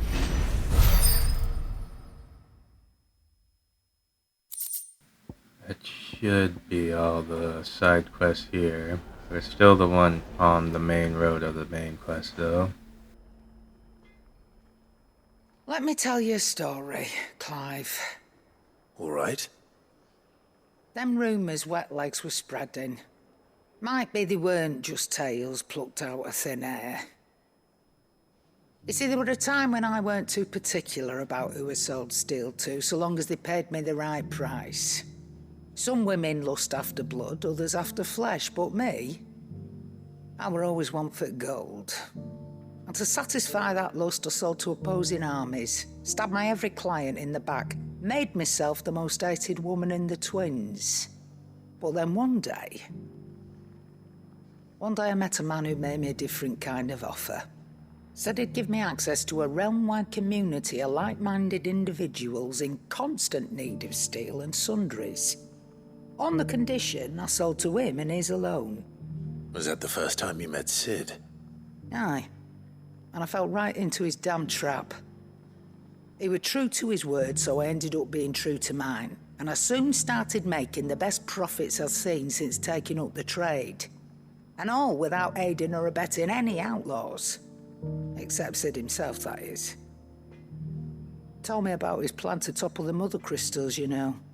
Said that with them gone, the realm would want for all manner of things. An opportunity for the likes of me to mint Gil. Why, I reckon an enterprising individual could find himself the richest dam in the Twins. And that's when he had me. I emptied my stores that day and moved into the hideaway proper.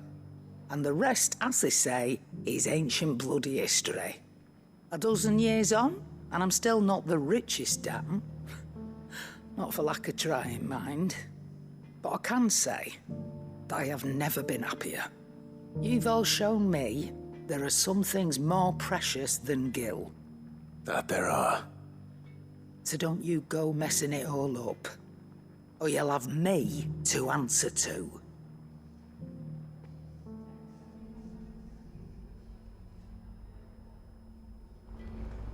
Alright, interesting. There wasn't even any prompt or anything, or I mean, there wasn't any, like, indicator of that. I just wanted to go in and, like, buy stuff. Still alive, are ya? Going purse weighing you down? I was going to buy some potions. You're rubbing me blind, you know. Not the max amount, though.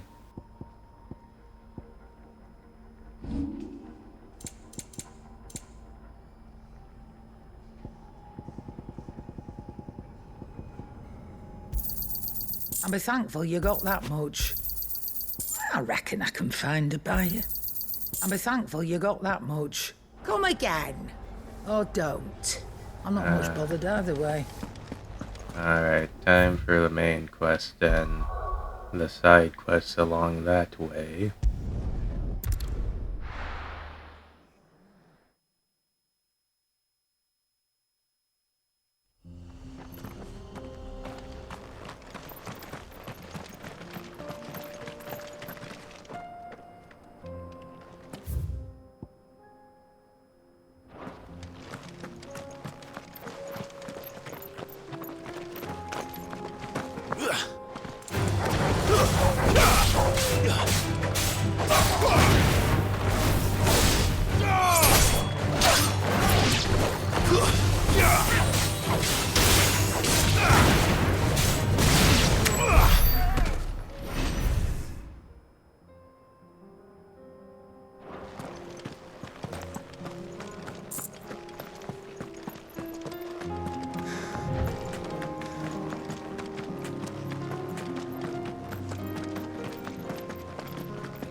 We can use the ruins to cross the ravine.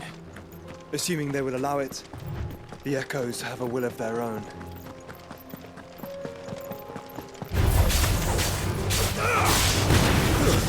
Stay down!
Tell us about Yote, Joshua.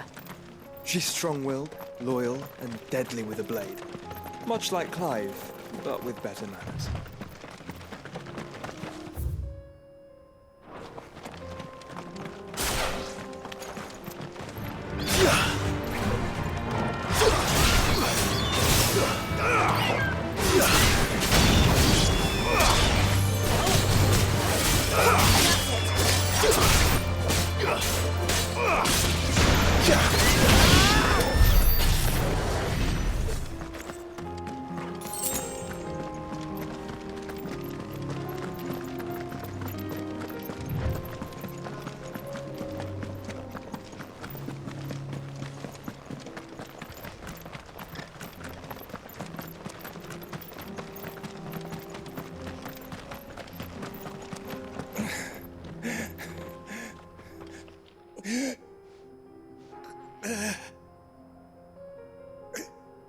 You're injured. What happened here? Where are your comrades? Ether flood up ahead. It swallowed our camp while we slept. My own men did this. Tanned every last one of them. There's a village not far from here. Tabor. The people were kind to us. It's only a matter of time before they won't stand a chance. We can't let those monsters reach the...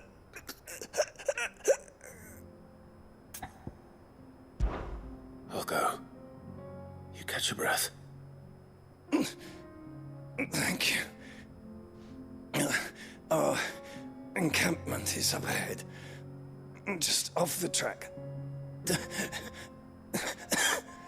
They must not reach Tabor. Forgive me, Lord Cougar.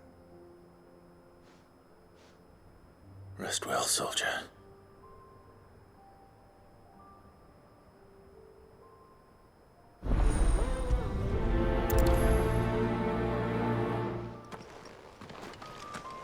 You said the encampment was close.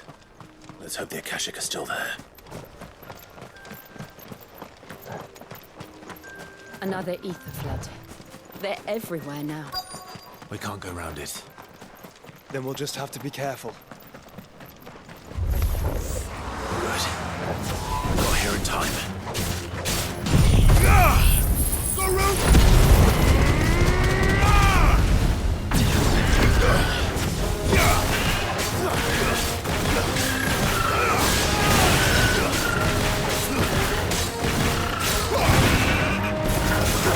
Go slow.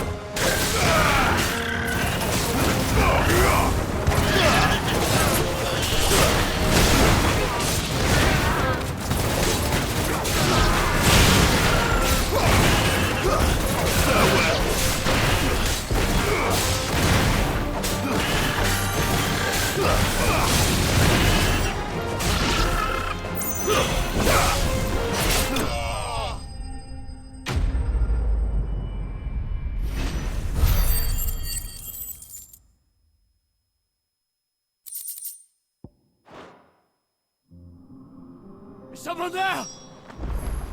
Please, I can't move my leg. That doesn't sound like an Akashic.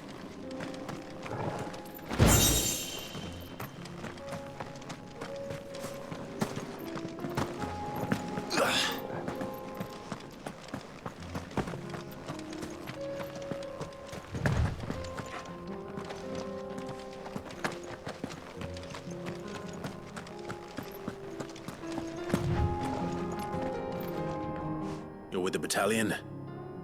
I am. I heard the fighting. Are the others? Taken care of. One of your brothers in arms told me what happened and asked for help. Another survivor? Where is he? Tell me. His wounds were too deep.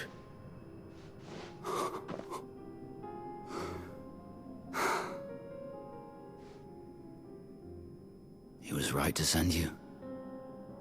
Those things you slew are no longer my brothers. Tabor is safe thanks to you. Here, you've earned it.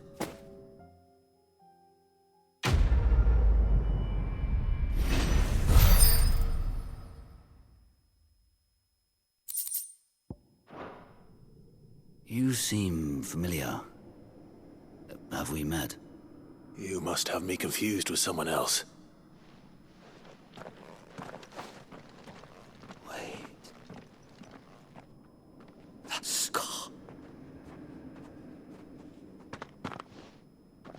Son of a whore.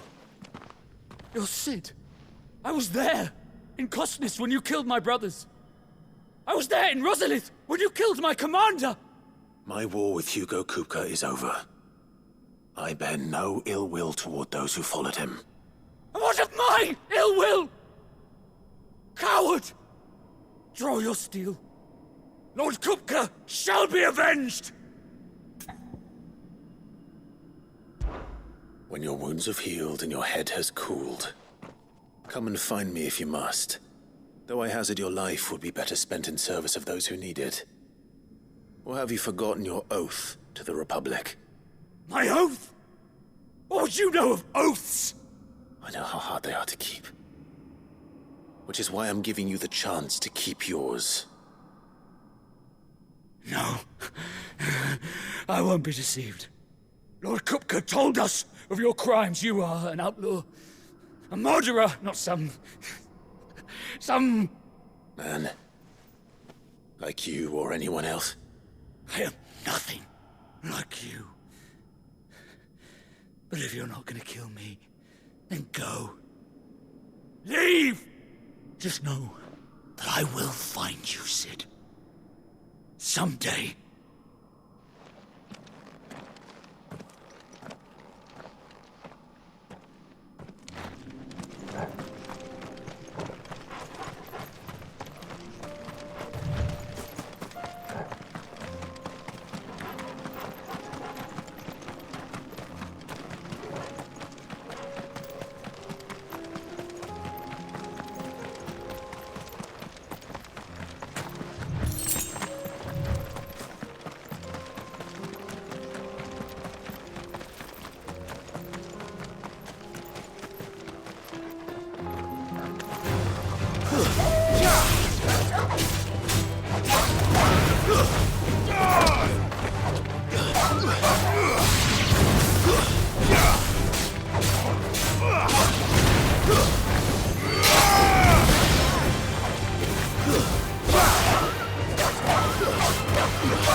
We're nearly there. Have you been to Tabor before? There are a few places I haven't.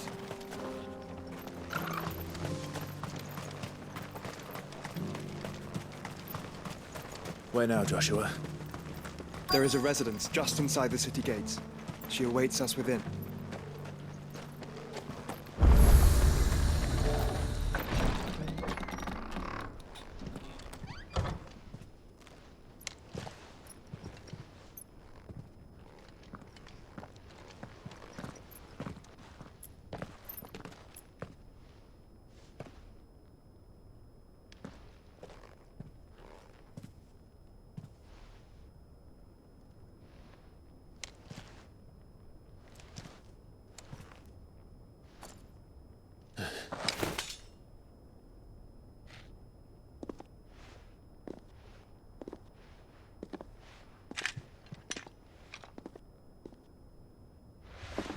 My Lord Marquis, it is an honor.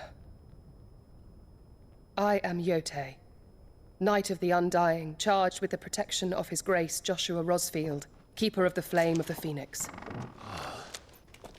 Of course. It all makes sense now. Would you care to elaborate? The Undying are loyal servants to the ducal throne. Or more specifically, to its heir, They have served our family for generations, albeit from the shadows. Since their inception, they have been tasked with the preservation and enactment of the rites of ancestral communion.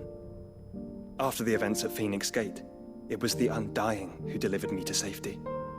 And since the day I left Rosaria, Yotei has been my constant companion and protector. Without her sword, I would not have survived my journey across the realm. Rise, Lady Yotei.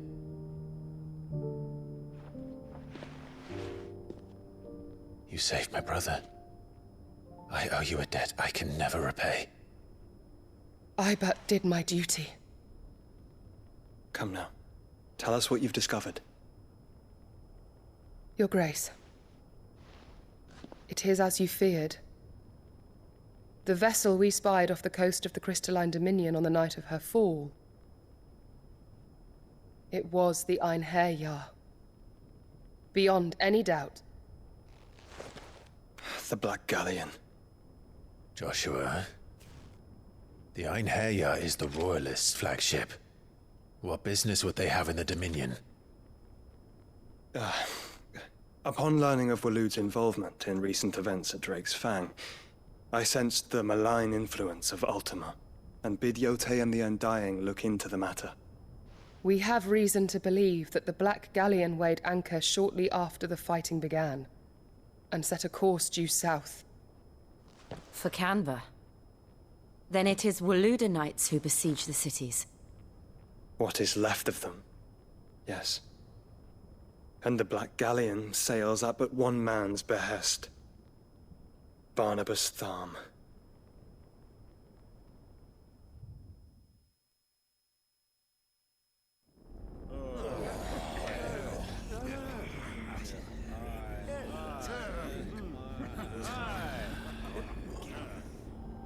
But are we truly safe here in the Agora? The city guard have been paid, if that's what you're implying. All the more reason for them to run. Well, you are free to leave, Lord Minister. Markets abandoned, warehouses aflame, blackened hulls choking every port in the capital. Canva is ruined. The realm teeters on the brink of chaos, and all you can think about is commerce! Forgive us! We were not aware Dhalmekia now subsisted on charity! How dare you!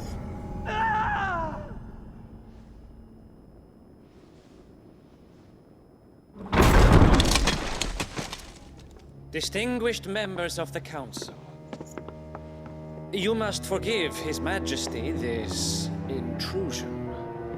What is the meaning of this? A trifle crowded, but I fear it will have to serve, my liege. Very well. My colleagues, do you not see? The king! He has come to save us from the Akashic!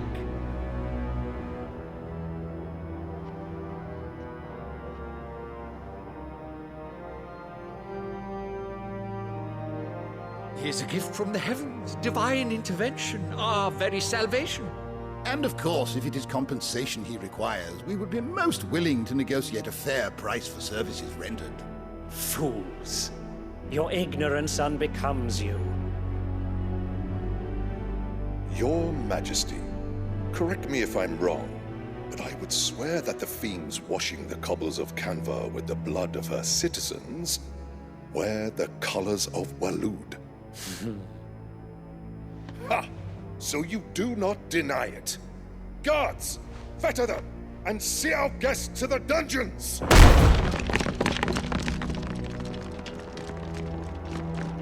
Enough.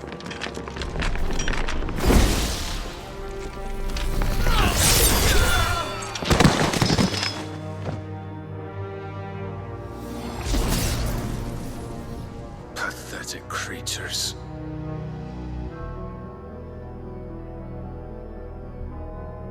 That you should imagine yourselves worthy of salvation. The girl is still here, somewhere in the city. Her consciousness fair dripping with her late father's hubris. A consciousness to which Mythos is inextricably bound and inexorably drawn. See that he is made welcome. Yes, Your Majesty. Come, Mythos. Surely the prince's light cannot have sated you.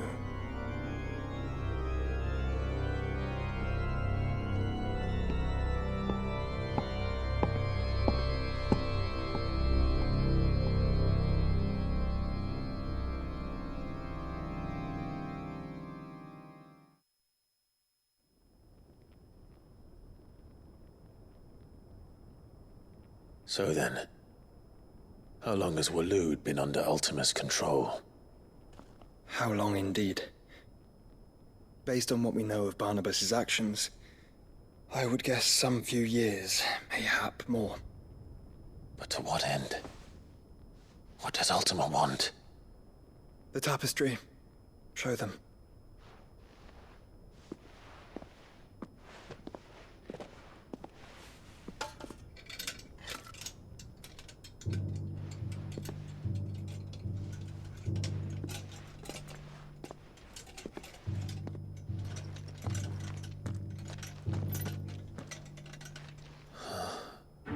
By the flames.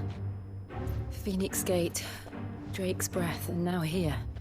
But what is it? It is old, ancient, even.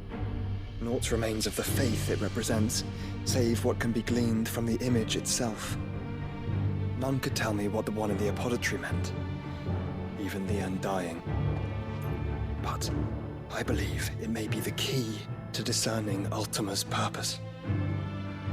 That figure in the center, the one beneath whom the icons congregate, that I believe to be Ultima. He is a god, or at least godlike, his very existence beyond our ken. The icons, and by extension their dominants, are meant to be his subjects, and while some, like Barnabas, have accepted this role, others have rejected it, like you, Clive, which is rather inconvenient, as it appears he needs you most of all. And gods don't like to be disobeyed. No, I don't suppose they do.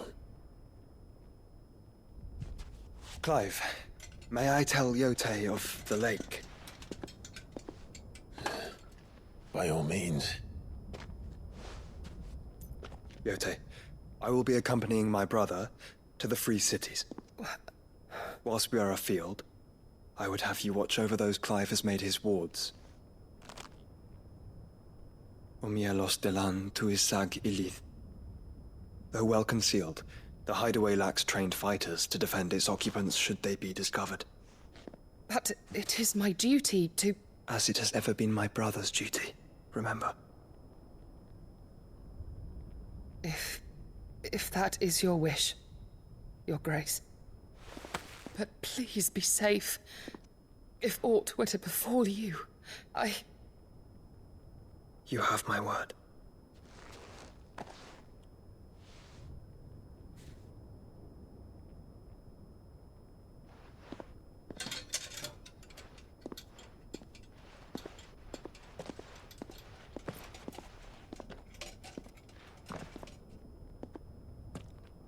Farewell, my lord, my lady. We are in your debt, Yote.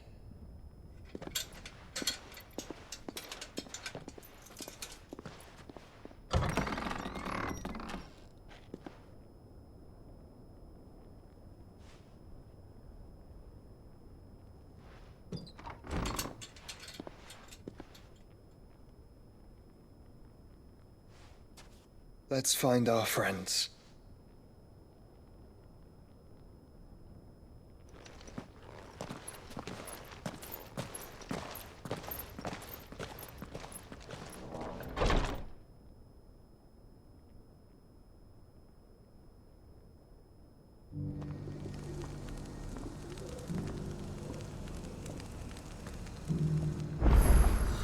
It's plain she cares for you very deeply. And I her, which is why I had to let her go.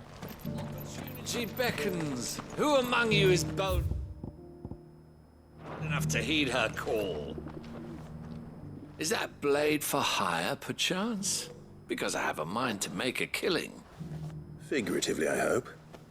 Well, yes and no. A passing caravan carried with it a rumor most fortuitous for one in my trade, that an elder Dread Evis had been sighted in the fields of Carava. Dread Evis are aggressive beasts.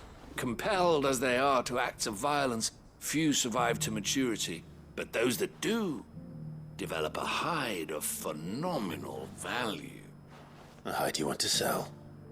Eventually, yes. Though I would have it tanned first that it might be crafted into marvels the likes of which the world has never seen. Dread Evis skin is a rare thing indeed. But the worked hide of a well-aged beast, now that would fetch such coin that Gilbert himself might weep with envy. Bring me that beast's skin, and I will share with you the bounty of our combined labors. All right. I'll hunt your Evis. Of course you will. When one lives in such troubled times, it is a fool who lets opportunity slip his grasp. Leave Tabor through the east gate, but take the path that branches west. Once you reach the checkpoint at Tovany, you are a mere stone's throw from the fields of Carava. I eagerly await your safe, and above all, triumphant return.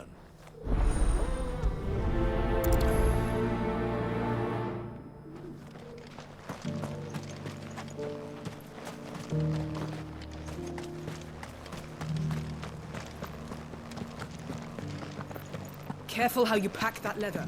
Any creases or scratches. You there! The strapping lad with the sword. Finally, no one was paying me the slightest heed. Is something wrong? At the university, the students would hang on my every word. Sadly, this far from home, I'm just a vagrant graybeard. The university? You're a scholar. A specialist in ancient cultures. The most accomplished in all Valisthea, some have said. Not that I look the part in these tattered rags. In my heyday, no obstacle could have kept me from my studies. Yet here I am, a wizened windbag, bested by the many steps of Tabor. The answers I seek lying just beyond my enfeebled reach. Would you do an old man a kindness and brave the stairs in my stead? You'll be amply rewarded, of course. Climb the stairs and memorize a few inscriptions for me. Assuming you know your letters, that is. Some courteous soul is rumored to have carved clues to Tabor's rich history into stones dotted about the village. 3 of them, to be precise. 1 each to the north, south, and east. I'm here in the hope that those carvings might shed light on a riddle I've been pondering for some time. Namely, the otherwise undocumented origins of Tabor's unique people. People quite unlike those of neighboring lands. I can't promise I'll remember everything perfectly. Remember what you can. I'll piece together the rest. Make for the domed pavilions, and you'll have no trouble finding the stones.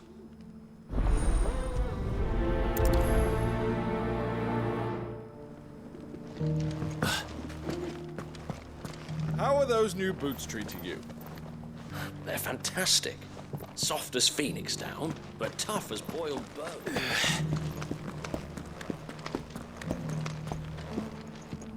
That Cyril fellow's an odd fish, don't you think? Well, scholarly sorts like him always are.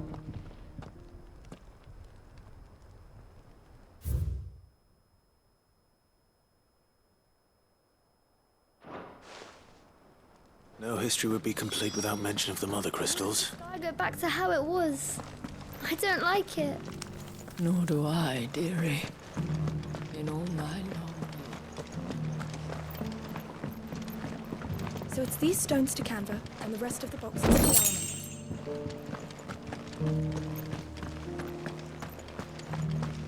Dalman. Not a scratch on them.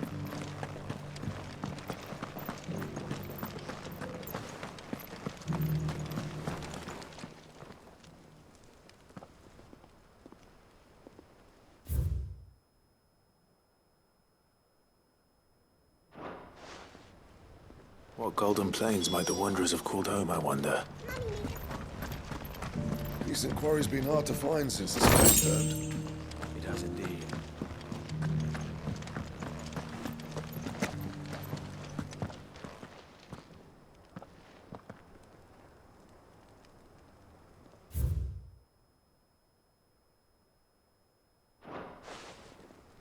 Farmers must have settled here in Tabor. I should speak to the old scholar before I forget everything I've read. The engravings were in good repair considering their age. Oh, what that I could have seen for myself. Oh, come, don't tease me now. What did you learn of this place and its people? Let's start with the engraving to the south, shall we? What did it say?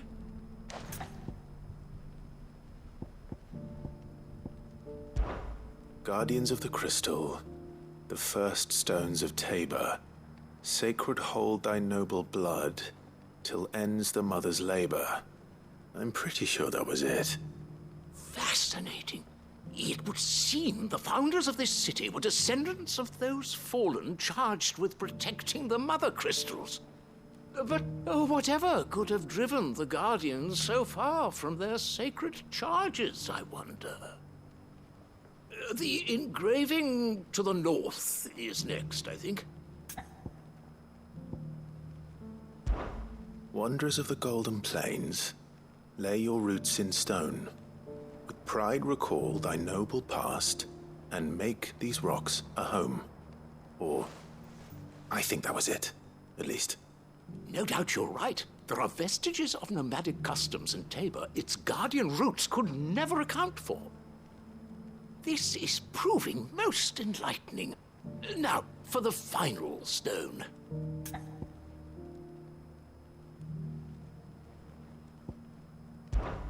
Children of the hunters, now tillers of the land, reap her promised blessing and give praise her gracious hand. That's all three.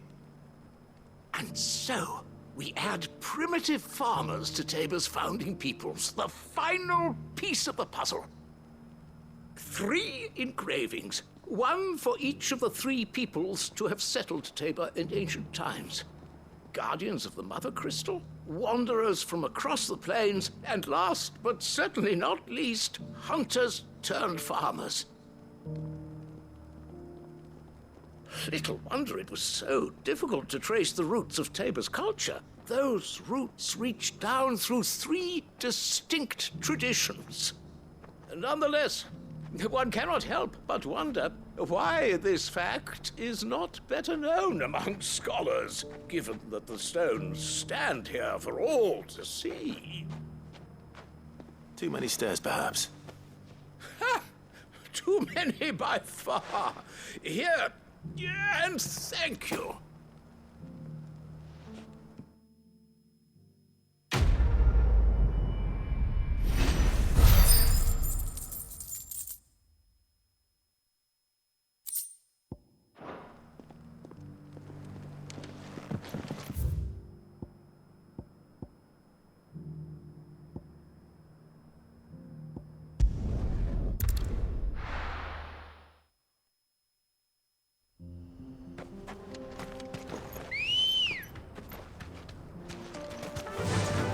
Run like the wind.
enough of you, are there?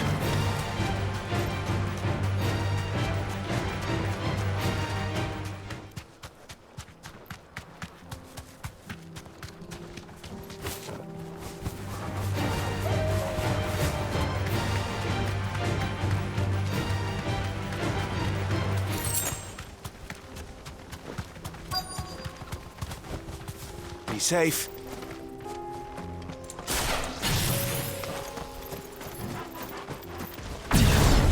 Old he may be, but it looks like there's still plenty of fight in him yet.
It's over!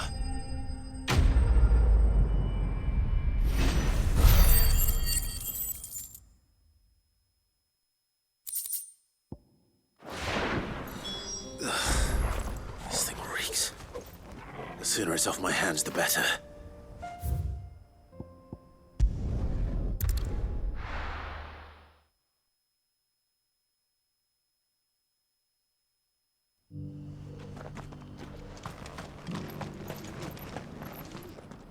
Here's your hide, as requested.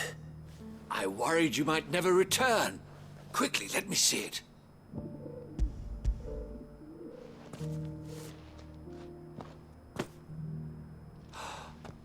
Oh, as supple as a maiden's cheek, yet as adamant as her virtue. This is everything I had hoped for, and more. Clearly, my trust in you was not misplaced. You must be a hunter of considerable talent to have bested the beast with nary a scratch. Join me as my honored partner. With my means and your might, we shall be as wealthy as the merchant kings of Zemeckis. I don't plan on making a habit of this. I'm busy enough as it is. Very well. Though I believe fate had a hand in our meeting, it would be unbecoming of me to beg. Do not allow me to keep you from being about your business. Here, for the hide.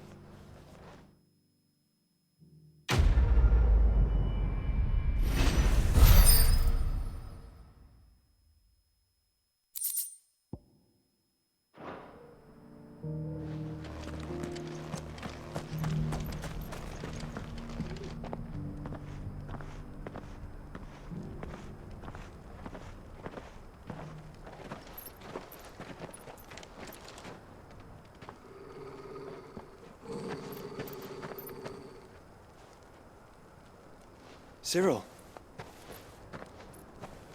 How fares the search? Well, Your Grace, my report shall be with you ere long. Ah, yes. Yotei is otherwise engaged, at my behest. And the duty of wardenship? Fulfilled. For as you see, I've been reunited with my first shield. I am Cyril, Knight of the Undying and bearer of the Burning Quill, charged with chronicling the mortal deeds of His Grace, Joshua Rosfield, Keeper of the Flame of the Phoenix, and rightful Archduke of Rosaria. I entrusted Cyril here with overseeing the investigation into Ultima's origins. Findings from his brothers and sisters afield are delivered here to be collated and catalogued. Just how many Undying are there? Not nearly enough, milady. Yet we are glad to give our all in service to the Phoenix. Such is, and has ever been, our creed. I see. You have your associates, I have mine. But you may now think of them as ours.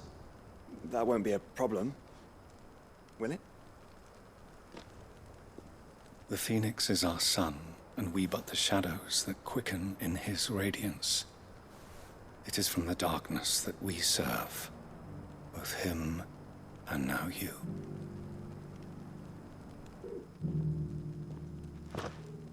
Pray accept this token.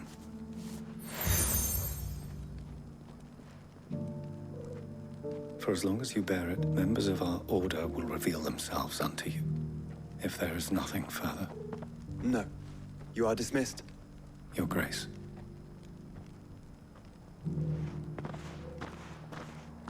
To Canva, then. We'll talk about this later. Cyril seemed very, You certainly keep strange bedfellows, Joshua.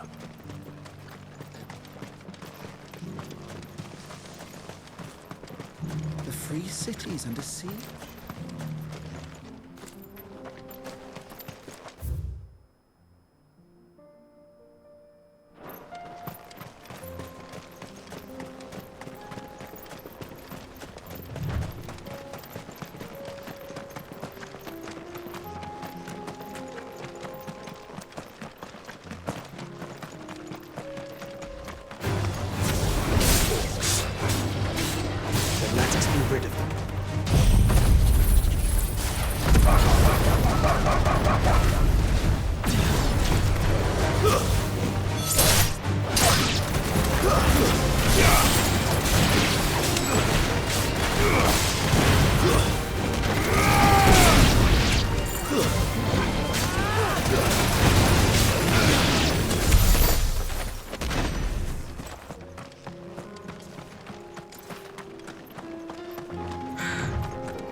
Clive.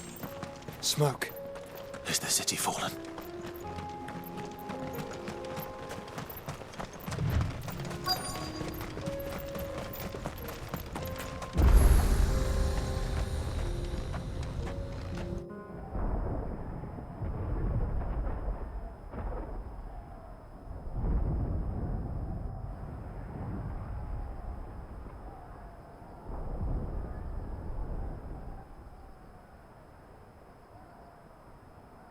The free men are still holding their own, then.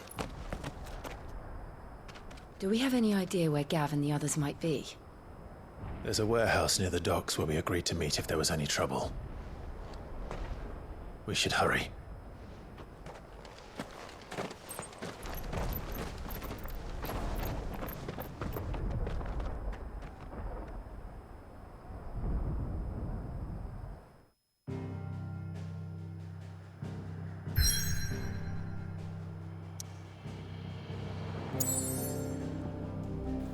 Alright, there's some side quests it looks like. All over the place. Okay, I guess we'll get started on the side quests.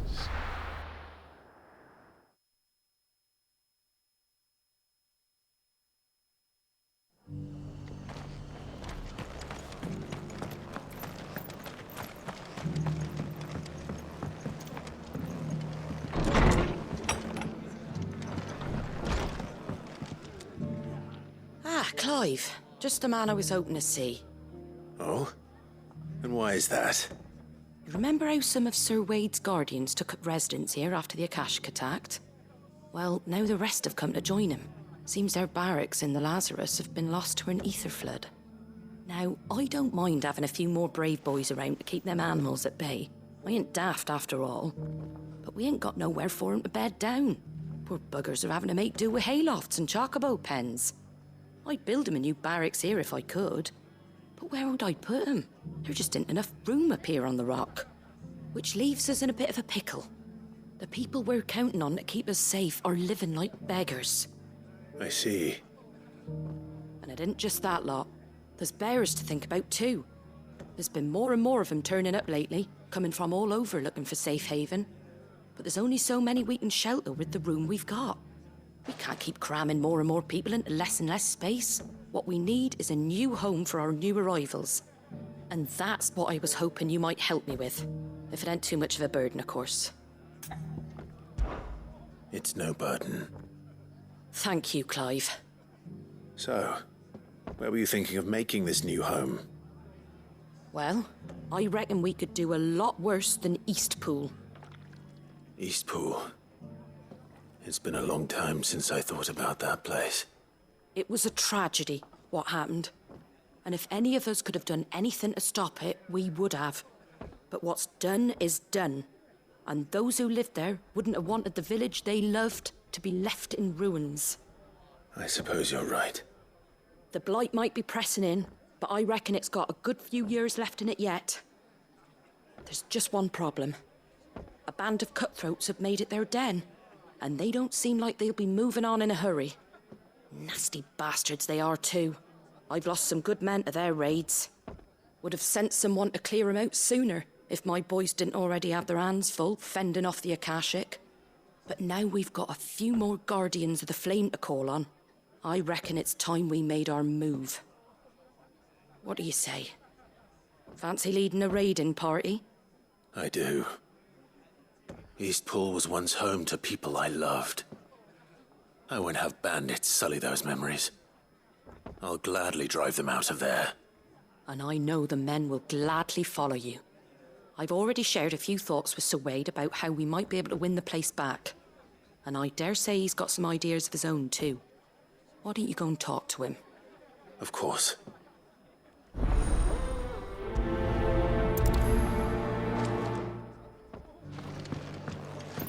Back to Eastpool, then.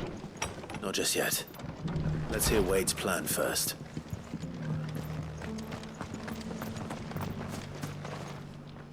So, Wade, it's good to see you well. And you, Lord Rosfield. And you. I spoke with Martha. She tells me you have plans to free Eastpool and make it your own. That's right, though it was mostly her idea. I rather fear my men have been treading on her toes somewhat since joining us, not to mention each other's. And then there are the bearers, men and women who found the courage to flee their masters and sought refuge here. We need somewhere to settle them, and I can think of worse places than Eastpool. As can I. Which is why I agreed to help you win it back. That's very kind of you. I'd be most grateful if you would. With you beside us, we shall soon send that rabble of rogues running for the hills. So, what can you tell me? That thankfully there aren't too many of them. Fewer than a dozen at our last count. And rather less, thankfully. The road that leads there will more than likely still be crawling with Akashic. A small force would suffice to clear the village, but if the Akashic were to follow them in, that force could end up trapped between a rock and a very hard place indeed. I'll head into Eastpool and deal with the bandits. You and the Guardians can stay outside the village and fend off any Akashic who come too close. Make sure I'm not taken unawares. I can't ask you to bear all that risk yourself, my lord. The Akashic are the bigger risk. I can handle a few bandits. Well, if you're sure, I shall summon my men at once. Shall I wait for you here? No need, my lord. You go on ahead. We'll be with you before long. All right. I'll meet you at Eastpool then. We shall see you there.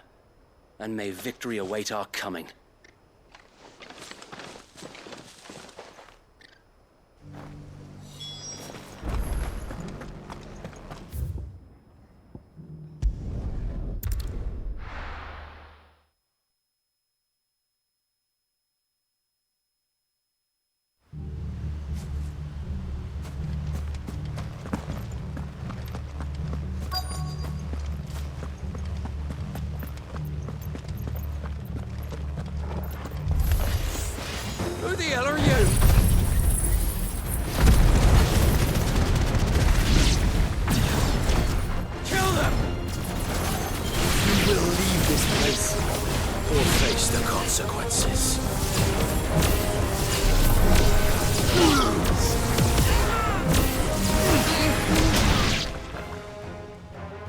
That's the end of that, then. Or maybe not. What's that thing doing here? Doesn't matter. It goes too.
Any more surprises? I'll take that as a no. Bravo. A magnificent display, my lord. You were watching? I thought you were keeping an eye out for a Kashik. We were. Put down more than a few on the road, then arrived just in time to see you slay that... whatever it was. Let's hope it was the last of its kind. Though I expect you and the Guardians will be up to the challenge should another appear. I would hope so, my lord. Your men will be bringing the bearers who'll be living here, I assume. It might be best to send word for them to come right away, before any other unsavory characters move in. Of course. I'll send orders for them to depart immediately. Leave it with me, my lord.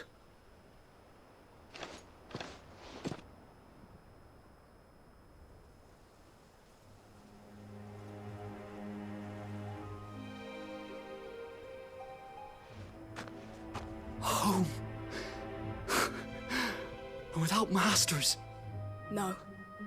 We're the masters now.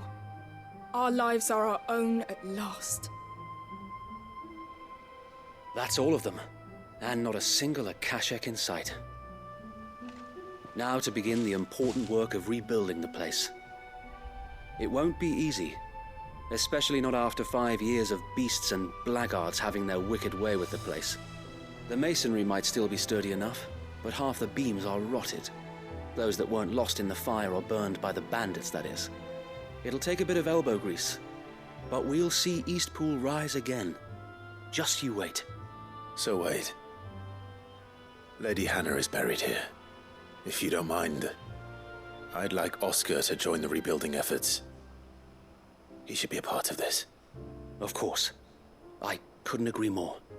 I'll let Martha know that everyone arrived safely. If you need anything more, you have only to send a Stolas.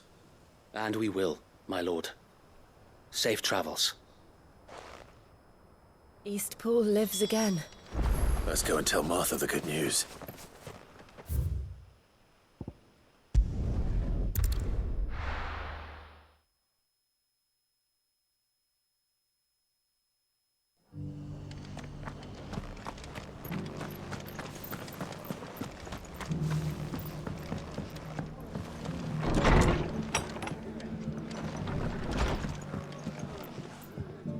Ah, there you are.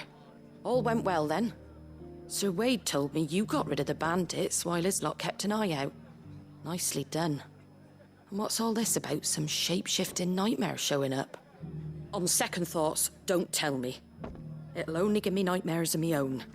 What matters is you did it, and now we can build our new village. I suppose it will be. What will you call it? What else? Eastpool. Sir Wade said it best. There's plenty bad happened to that place, but that don't undo the good that happened there. No need to throw the baby out with the bathwater. Did Wade say that? Well, something along those lines. Anyway, the poor souls might have made it to Eastpool, but their work ain't done yet. So the way I see it, neither is mine. If it's food or lumber or strong backs they need, the rest is ready to provide it. Thank you, Martha. No, thank you. You didn't have to help us. I wanted to.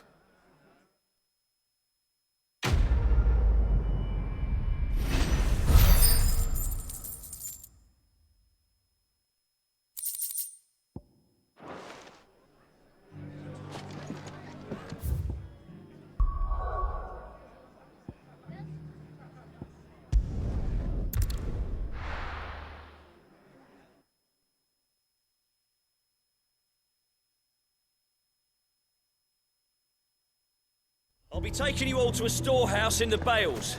Leave anything you don't need.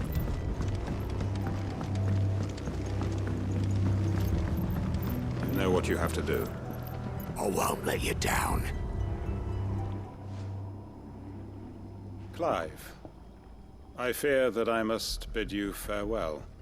As you know, our time grows short. The Lord Chief Justice's vultures are circling. We must strike now. Before we part, I want you to know that, though I may not always have been your most vocal ally, I trust you, as I trusted your predecessor. Thank you. I appreciate the sentiment, and I understand more than anyone how you feel. But is revenge really the answer? It is the one I found, and it is all that I have lived for since that day. But what of Lostwing? Everything you've built. I built Lostwing to achieve this aim. Once it is done, the village will have served its purpose. My comrades and I are sure of our cause, and we shall fight to the last, come what may. But there are those among us who cannot fight. Children, the elderly, bearers afflicted by the curse. I would place Lostwing in their hands, if I thought it would do them any good. But a village home only to the frail and the infirm is not likely to stay a safe haven for long. And so, Clive, I find myself turning to you once more. Will you take them to your hideaway, that they might live even should Lostwing die? I will. Thank you. I will not have it said that I did not see to the well-being of those who rallied to my cause. The people I speak of have withdrawn to Gotan's Bales, away from danger in case the Black Shields strike. Understood. I'll make sure they get to the hideaway safely. Then the last of my preparations are complete. Fare you well, Clive. And may Griga guide us. All of us.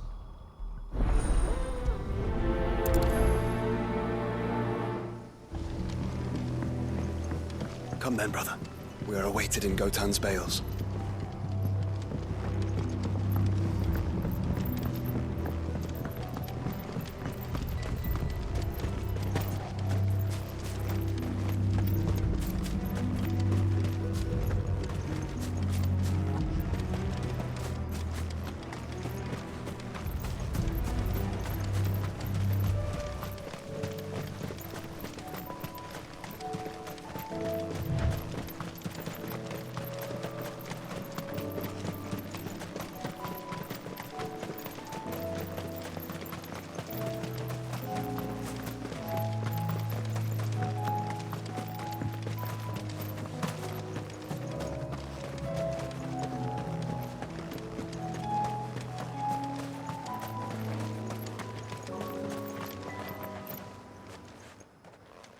Everyone, Quinton has asked that you come with me. He can no longer guarantee your protection, but I can. There's a safe place I can take you to. Well, if that's what the Master thinks best. Sid, none of us would be standing here today if it weren't for Master Quentin. We owe him our lives. So we ain't about to start telling him what he should do with his. If he's saying we ain't safe in Lost Wing no more, it's 'cause he ain't coming back. And if that's what has to happen, then so be it. I only hope he can see this through to the end. That we get to see justice done. I hope so too. Oi! You lot! Where's everyone else? They ain't already left, have they? They've gone with Master Quentin. Fuck! Fuck! Fuck! What's wrong? I've just come from the Justice's Manor. We have to get Quentin to call off the attack. It ain't just the Black Shields protecting the place. He's got a guard dog and all. A fucking monster. They don't stand a chance against that thing. If I don't get the message to them, they're all gonna fucking die. No. We can't let this happen. Sid! Don't worry about us. You've got to catch up with him. We can't let Quentin die before that bastard does. All right. I'll do what I can. Where is this manor? It's way over to the east, through the woods. Heavenhall, he calls it. Promise us, Sid. Promise us you'll do what you can.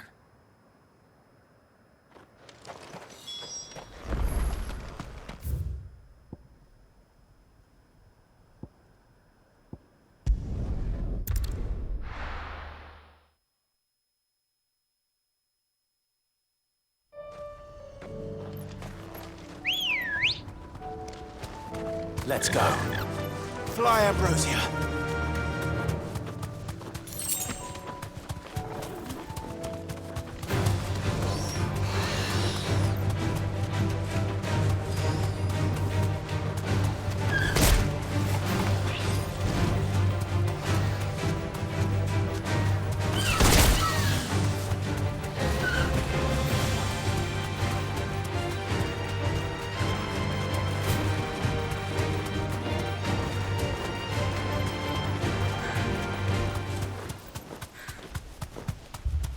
Clive, look. No. Don't tell me we're too late.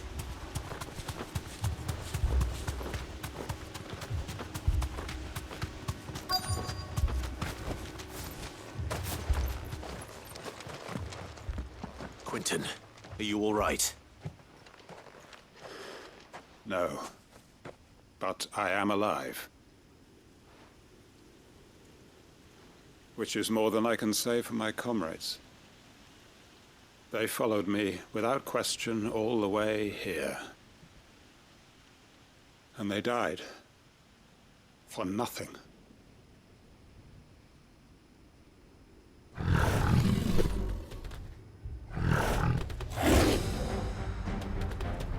This must be the guard dog.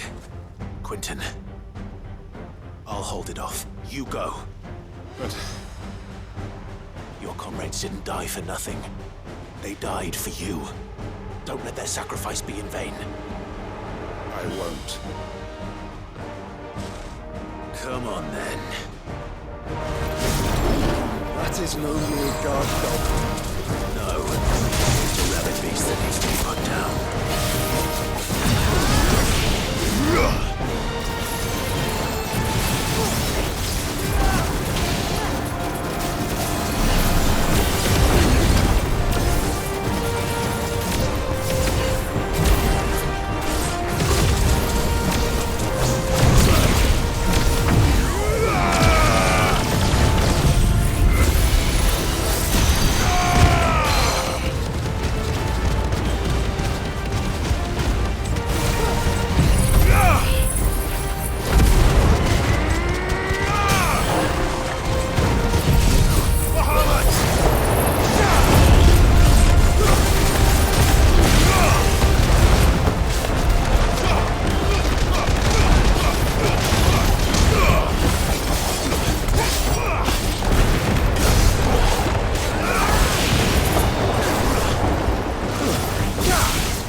arrived earlier.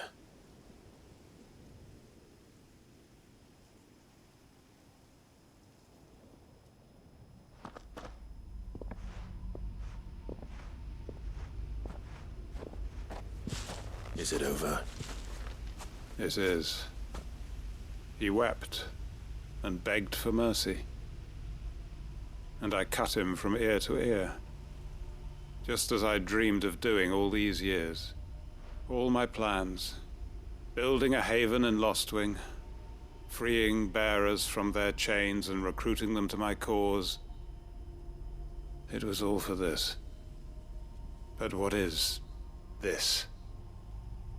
Justice? My faithful comrades. All those lives lost, so that I might take another. Quinton. Master Quinton! Oh, thank Grieger you're safe. You're alive. And so are you. I'm so sorry. I tried to warn you about that thing. And I hate to say it, but there's more bad news. It's Lostwing. It's been flooded. What?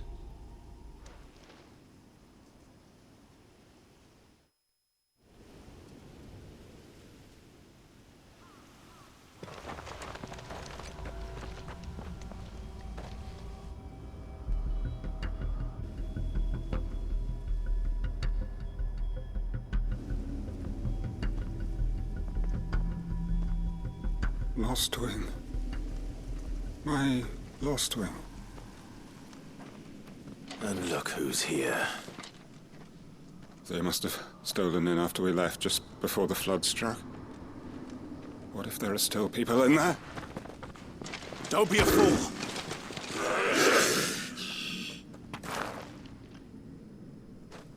Damn it.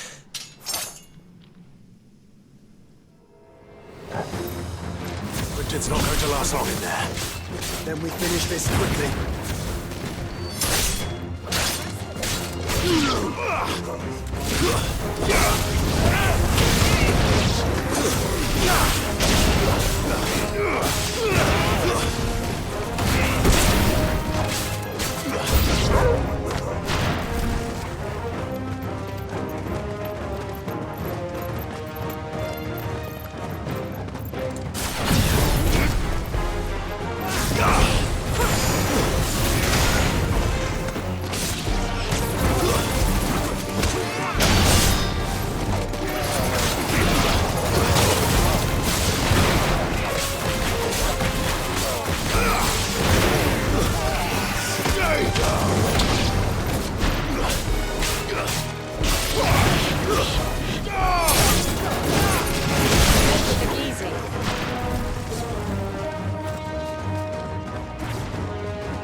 I need to find Quentin.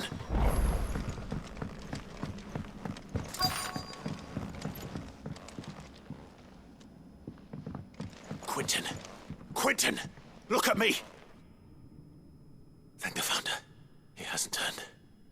I'm going to get you out of here.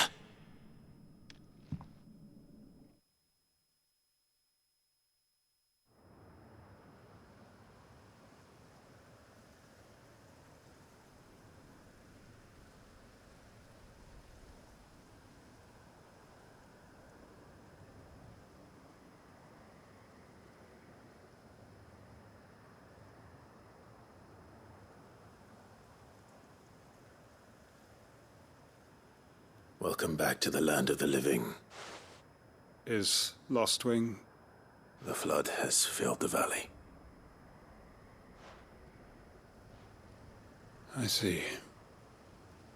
Then all is at an end. A strange way to achieve one's life's ambition. No, Master Quentin. Save your strength. Why?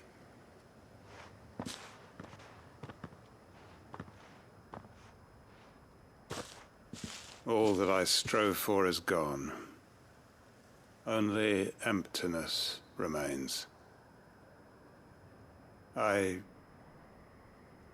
have nothing left to live for. What the heck are you on about?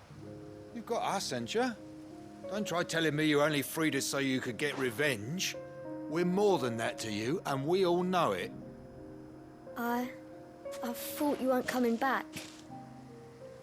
But I prayed, and you did. There's got to be a reason for that, right? Can't we just go back to how it was? You know, you looking after us all. Your work ain't over yet, Master Quentin. We believed that you were the right man to lead us, and we still do. Your village may be lost, but it seems your people aren't. So long as you remain to guide them. But why? After what why would anyone follow me? 'Cause we're family, aren't we? Family? Yeah, and all our comrades who went with you, they felt the same. Lostwing weren't just a village. It was all of us. It was. And as long as we're still here, it is too. We can start again. Build a new Lostwing, right here in the Bales.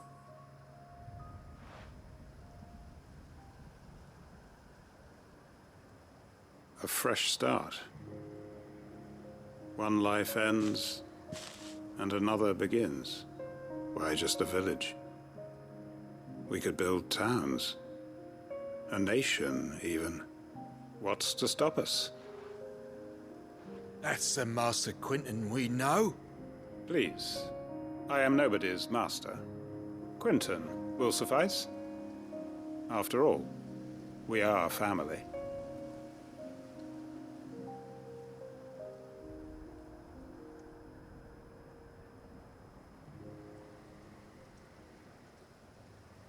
Permit me to withdraw my request. I will no longer be needing your help in looking after my people. I'll pretend you never asked. But you must be rewarded for your efforts on our behalf. You saved my life twice over. And more besides. A bottle or two of your finest red will suffice. Of course. Nothing but the best. And I have a feeling that this year's vintage will be the finest yet. If you don't mind waiting, that is. I look forward to it.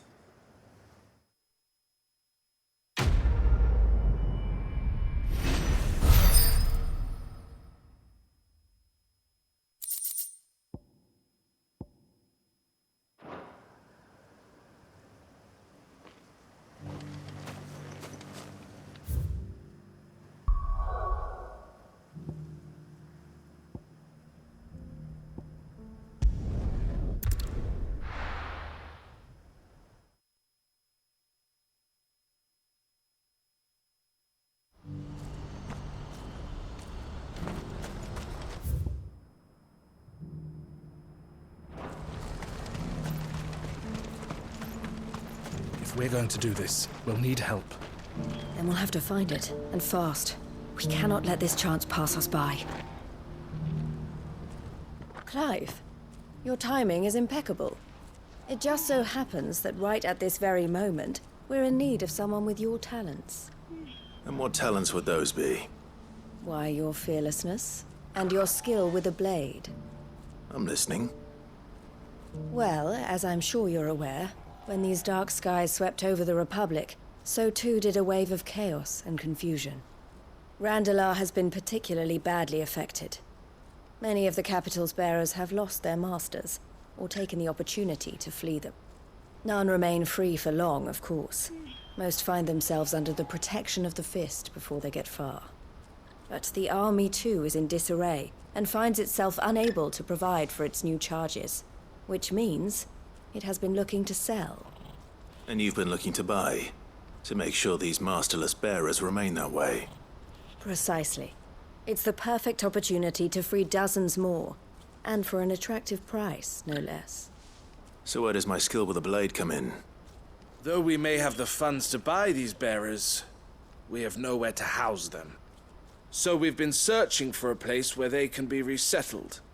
Somewhere far from the prying eyes of those who would see them enslaved once more. And we believe we have found one. Cashlock. A small hamlet hidden in a canyon. The place was abandoned a long time ago, but when the men moved out, the beasts moved in. And so we seek the aid of a fearless swordsman to encourage them to look elsewhere. You'll help, won't you? How could I refuse? Excellent. Theo, if you wouldn't mind making arrangements for the transportation of our guests, as we discussed. Of course. Leave everything with me. Sounds like you'll have your work cut out for you. I will. We have an entire village to stock and furnish. Residents and all. Even if I begin right now, I'll be working day and night. So I'd better get started. Try to clear the place out before the wagons roll in, won't you? I'll do my best. You will find a village in Chadra's Thread, past Lateney's Cleft. My man there will open the gate for you.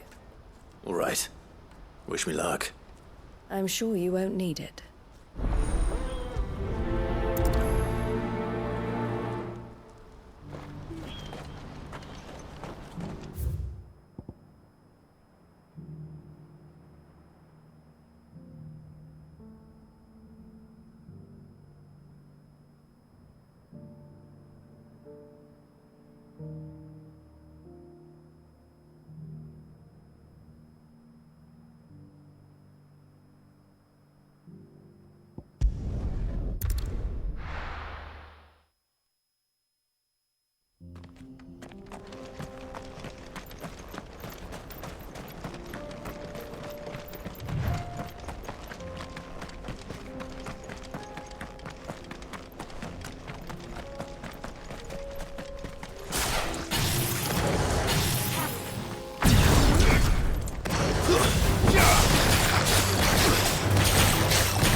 This must have been a nice place once. It will be again. Stay down!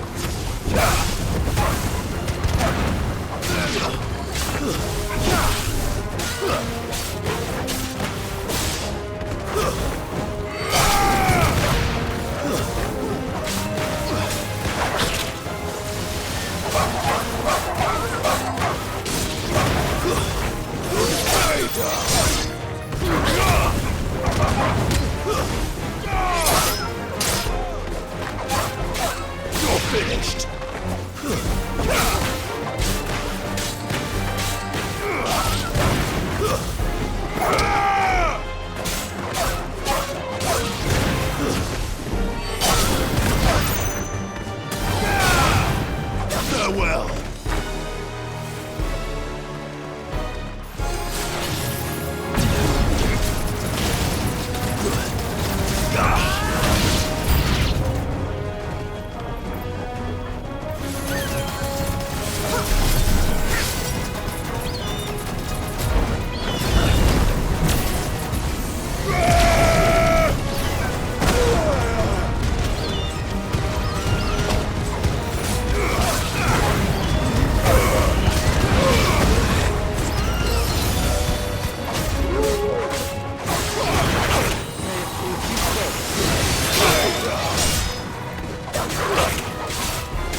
I think that's the last of them.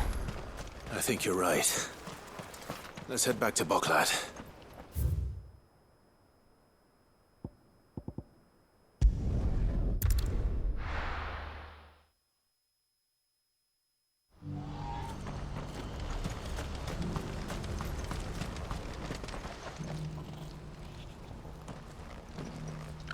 Something the matter, Theodore? Quiet. Those are our terms. I trust that you will give them your full consideration. I shall. Thank you.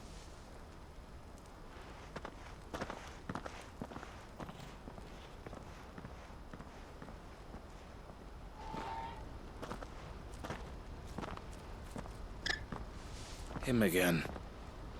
Someone you know? Yes. And, no. But enough about him. How did you fare down in Cashlock? It's done. The village is safe now. You made quick work of it, as always. I should go and let Eloise know. Don't let me keep you. But Clive, don't tell her I was watching her, will you? She'll only get upset. I'll explain everything once you've finished with your report. All right. We'll speak then.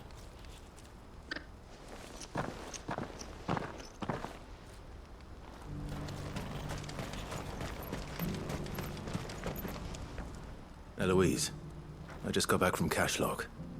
The village should be safe now. Thank you, Clive. Here, something for your trouble.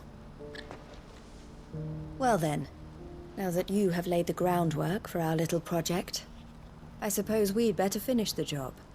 The first thing we'll need to do is make sure our offer for the bearers is accepted. You're still in negotiations? We are. A trusted colleague has been dealing with the Fist on our behalf, but things have been trickier than we anticipated. I suppose it's to be expected. This is the army we're dealing with. Fighting's what they do. But we shall emerge victorious in the end. Well, if you need any help, you know where to find me. I'm not sure I do, but thank you all the same.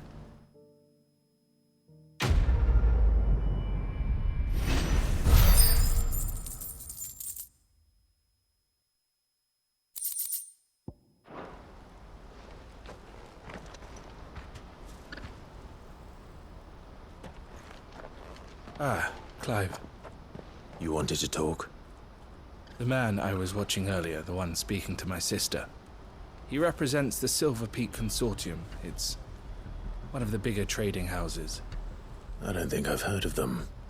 Well, every trader in Dharmekia has. They operate across the length and breadth of the Republic, and they're still expanding. They've been trying to get Eloise to join their ranks for some time now, and judging by her reaction earlier, I'd say she had half a mind to accept their latest offer. And you'd rather she didn't? I would rather she did what makes her happy. And I would never deny her such an opportunity. Eloise saved me from slavery, and we have striven to save others like me ever since. But this was not the life my sister wanted, nor the one she deserves. I won't let her give up on her dreams again for my sake. She freed me from my bonds, and she must be freed from hers in turn. You're a good man, Theo. I have always been grateful for what my sister did for me, and I want to repay the favor by letting her live her own life. But each time an opportunity to do just that arises, she turns it down. For my sake. She loves you. And I love her. Which is why I want this time to be different. To show her that I don't need to be watched over anymore. Though I'm sure I'll still need some help from time to time. I trust that I can count on you. Always. Thank you, Clive. Well then, I had better get back to work. These bearers aren't going to move themselves. That's a job for the Crimson Caravans.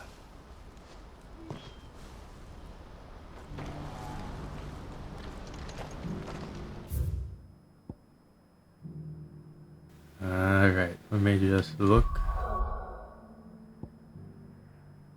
seems not to be any more side quests. So that'll actually be it for this part. No big fights, but much lore. Sorta goes like that, I guess. Sometimes it just goes the lore and then the fight, and then the lore and then the fight. But that's fine, I guess. That'll be it for this part. Goodbye.